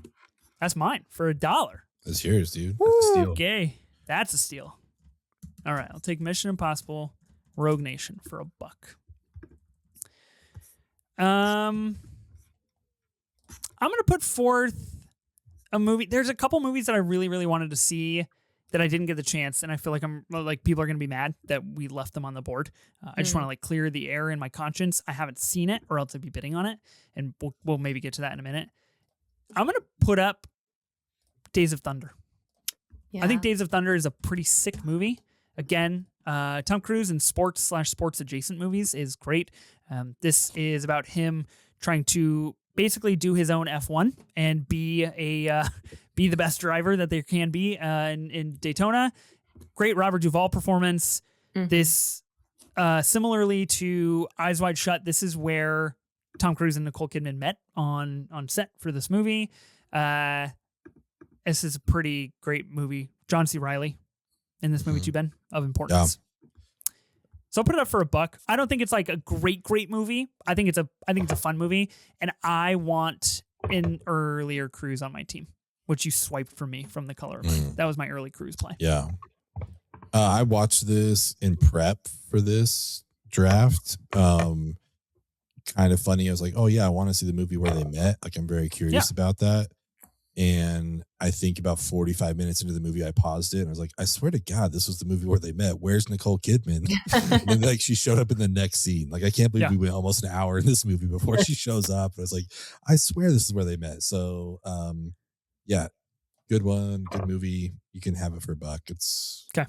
Yeah, not the one I want. Okay, good. Nicole Kidman, really smart doctor in this movie. Is very smart doctor. Incredible power dynamic. And what they start to do on screen is good stuff. Okay. Days of Thunder. Can I be totally honest with you guys? You haven't seen it. nowhere near my drafting board when we started this. But here we are. Well, good movie. Gotta have what we can do. Okay. All right. Ben, you got a spot. It's all you. I think I'm gonna go with what I feel like most people consider kind of his like star vehicle. But I'm torn between that and another movie that I maybe like more. But I am, for $1, gonna put out Risky Business. Mm-hmm. Okay. It is between that and Legend for me. Legend is really fun. Oh, interesting. I love Legend. Really? Legend's, you do? Yeah, I think there's the hype out there for it as well. Speaking of vote getting. Yeah. That's true. But I am going to go with Risky Business. Maybe it's not the smartest choice, but that's the one that was like, to me, that makes me think of like HBO and stuff like that, watching that at home. It's like, what is this movie? This is crazy. I love it. I think it's great. So yeah, I'll take Risky Business. Okay. A movie I haven't seen in a really long time, and I am fine passing it up. I have no problems. So you're welcome. Thank you. Okay. Up to you. Okay. So I realized at the top of this episode that I did kind of pseudo promise that I would make a team of Mission Impossible movies, and I have failed to do so. Even though I could have gave a valiant effort at the end. I could have went for 3 M1 movies. I wanted Days of Thunder. I wanted a little bit of an earlier cruise. I'm skewing towards mid-aughts cruise, and I'm not finding myself on either end of the time frame. So not really going to help myself with this pick, but I am going to be taking Mission Impossible Ghost Protocol right before Rogue Nation. This is obviously the one in the franchise where they try to hand it off to Jeremy Renner, and yet again fails to hand him an action franchise. And of course, the movie where they say that they have enacted Ghost Protocol, and I think it's pretty sick. Solid line. This is my favorite Mission Impossible movie. I love this one. Yeah. This is the Burj Khalifa, obviously. This is face masks. This is door numbers changing. This is crystals. The only Mission Impossible movie with Léa Seydoux. Just wonderful stuff in this movie. Fun stuff. So I'm going to take that for $1. Nice. We did it. Wow. We did it. We have completed the Tom Cruise auction draft here on the Movie Draft Podcast. How do you guys feel? Good exercise? Successful? I feel like there's so many movies that we didn't, weren't even mentioned. Like, are just as good too. Like, crazy. What a filmography. Large filmography. I am going to offer the floor to you, Cam. This is a safe space where you can say you actually don't like Tom Cruise now. I wish that was true, but I would join Scientology. Okay, let's go through our teams. Let's read our movies, how much we paid, and then if we do have any honorable mentions to toss out before we wrap, we can do that. I paid $847 for Eyes Wide Shut, the best movie ever made. For $15, I got Vanilla Sky. For $1, I got Steven Spielberg's War of the Worlds. For $1, Mission Impossible Rogue Nation. For $1, Days of Thunder. And for $1, Mission Impossible Ghost Protocol. Cam, why don't you read us your team? I don't remember how much money I spent. So okay, I have it in the doc. It's in the notes. Okay, cool. Thanks. Yeah, but I got all my hard work. I'm working for the people over here. Like I think I have like 240 some left. Does that seem right? Super close. Damn, you had that all in your head the left. whole time? That's crazy. You didn't document your spending anywhere. No, I didn't. No. Are you serious? Insane. Like, oh my god, that has to be a first. That's crazy. What happens? Do you want me to read your team since I know have the dollar movies amounts? I know the movies I got. Okay, why don't you read the movie and I'll read how much you paid. Okay. I got Jerry Maguire, which is the one I wanted the most. Yeah. For $225. Cost me a pretty penny. Yep. Tropic Thunder, which honestly I've never seen. I was just doing all that bullshit trying to get it higher for you guys, but I do think it's fun he did that dance at the MTV Awards. What's happening? $6. Interview with the Vampire. Come on, classic me. Haven't seen $1. That since I was like 16 either. Top Gun Maverick. Love. $427 for Maverick. Mission Impossible: The Final Reckoning. Also love. $75. And The Firm. $5. I like that one too. I just checked though. I gave it 2.5 stars. That seems really low. I liked that movie. You gotta re-up. Maybe I should have went in on the Final Reckoning. Dang. Aryan, what's your team? I had Rain Man for $20, and then Mission Impossible 3 for $80, Collateral for $110, It's a good one. Minority Report for $77, which I thought was an insane steal. Mission Impossible Fallout for $250, and then Edge of Tomorrow for $465. Ben? Yeah. My pre-21st century team of Tom Cruise consists of A Few Good Men for $150, Magnolia for $420, The Color of Money for $136, and a package deal of Mission Impossible, Top Gun, and Risky Business for $3. Is the latest movie you have Magnolia from 99? Wow. 99, yep. Wow. Bro's draft is pre my birth. That is actually crazy. It's actually insane. That's pretty crazy. Well done. Congratulations to us all. We survived the Tom Cruise auction draft without keeping track of money and with forfeiting movies we really, really care about. I have to be honest with you guys. Pretty sure Ben's got this one locked in. Really? I don't know about that, but yeah. I mean, he has Magnolia, I guess. That is true. I think Aryan's got a good. You think list. Aryan's got a good shot? This is the first time I've ever left. Like, this is the first time I'm gonna leave StreamYard and actually be happy with myself. Like, I think it's good. I've had, it's important. Been through hell and back, and I think even if I don't win, I'm genuinely happy with this team. So yeah. I feel like there's like Jerry Maguire, Mission Impossible, Final Reckoning, and Top Gun Maverick for me are like the 3 movies that I could watch if no other movies exist. I could watch them until the day I died, and I'd be happy to swap those 3 out. So the other ones are also there. That is important. I'm hoping that I can amass the misunderstood Christmas film crew with my Eyes Wide Shut pick. This episode will drop 2 days before Christmas, so I hope people are in the Christmas spirit. Any honorable mentions that we didn't throw out there? Ben, you talked about Legend. I did watch Legend for this episode. Oh, nice. Pretty incoherent, but but fun. It's cool. It is what it is. Speaking of fun, Cocktail, like it's a fun movie, not a great movie, but like he's having a good time, which is fun to watch on screen. I really like now I'm saying it is Jack Reacher, right? Like I really I like the first one, not the second one, but there's a couple. The one with like Duvall in it, Robert Duvall. I think that one's pretty fun. And it's Christopher McQuarrie. I think The Mummy's actually, they should have done the whole franchise. Like I do find it quite enjoyable. If you're going in to be like, this isn't the best movie ever made, you enjoy it. And all the right moves, Tom Cruise does show his penis in. So if you're curious, check it out. Good to know. Not very big. I was super curious. He's 5'7". I was really curious. Yeah. No Dirk I'm Diggler. never getting invited back. Getting back to the honorable mentions, I actually watched Oblivion for the first time a couple years ago, and I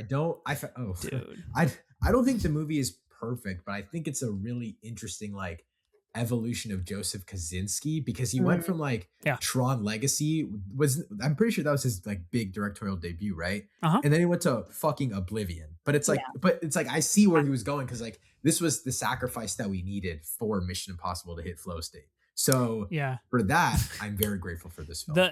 The Kosinski like mission is super fascinating because, like you mentioned, he does Legacy, he does Oblivion, then he goes on to do Maverick, which is a global phenomenon. He follows that up with the Netflix original movie Spiderhead, which is fucking terrible. Fuck watched that movie? That was I watched it. It was bad, and then I think I did watch Oblivion as well for this episode, and I think it's really cool in concept, and I think the script is quite atrocious. I think it's really, really, really bad.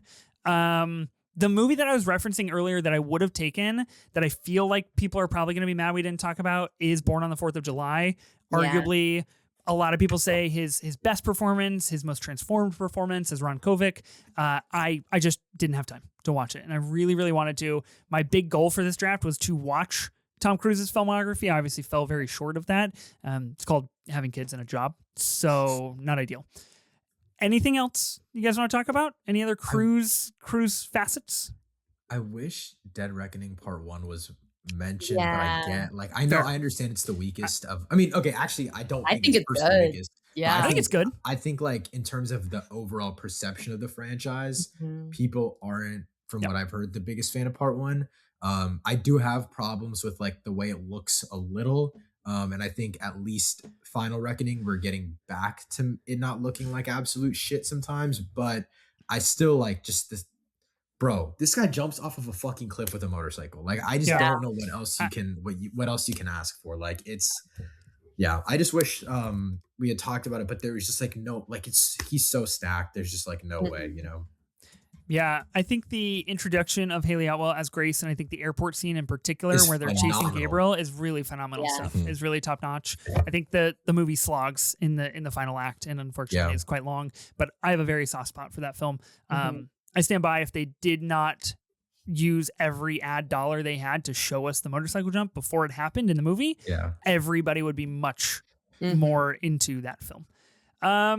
Okay, couple Mission Impossible movies not drafted. But a lot did, and we did it. Huge thank you, Aryan, Kam, for joining us for this draft. We'll see who wins when we take to the streets and we find the Interview with the Vampire Hive, or the whatever Aryan drafted hive. Aryan, if people want to find more of you, where can they find you at? You can find me reviewing Tom Cruise movies on YouTube at Aryan P. Okay. Kam, what about you? If people want to find more of you, where can they find you at? You can find me on X and Instagram at Cameron's Film with a K. I'm also on the Rolling Tape with some of these fine folks if you want to read my writing or hear me and Ethan fight on a podcast, because we sometimes do that. Yeah, sometimes. Usually if it's about women, I think we find a good fighting ground. Or kids. Or kids. Yeah, 28 years later, big fight on that pod. I think good stuff. Good. Go check that out. Special thank you to Ben. Appreciate you for being on the show, man. You got it. Happy to be here. Yeah, I think what you did was diabolical, and I will hold it against you for a really long time. But nonetheless, I look forward to it. I love podcasting with you. Next week's episode is the final episode of 2025. It will be the rejoining of the Holy Trinity. Don't miss it. It's a great episode. We've recorded it already, and it is really, really fun. And you definitely want to tune in. Be sure to listen and subscribe to the Movie Draft Podcast on Spotify, Apple Podcasts, or wherever you get your podcasts. We're also now on YouTube. You can subscribe to us over there and see the confetti fall on my screen for no reason whatsoever. Not sure why that happens every single week. New episodes will release weekly on Tuesdays. We'll see you then.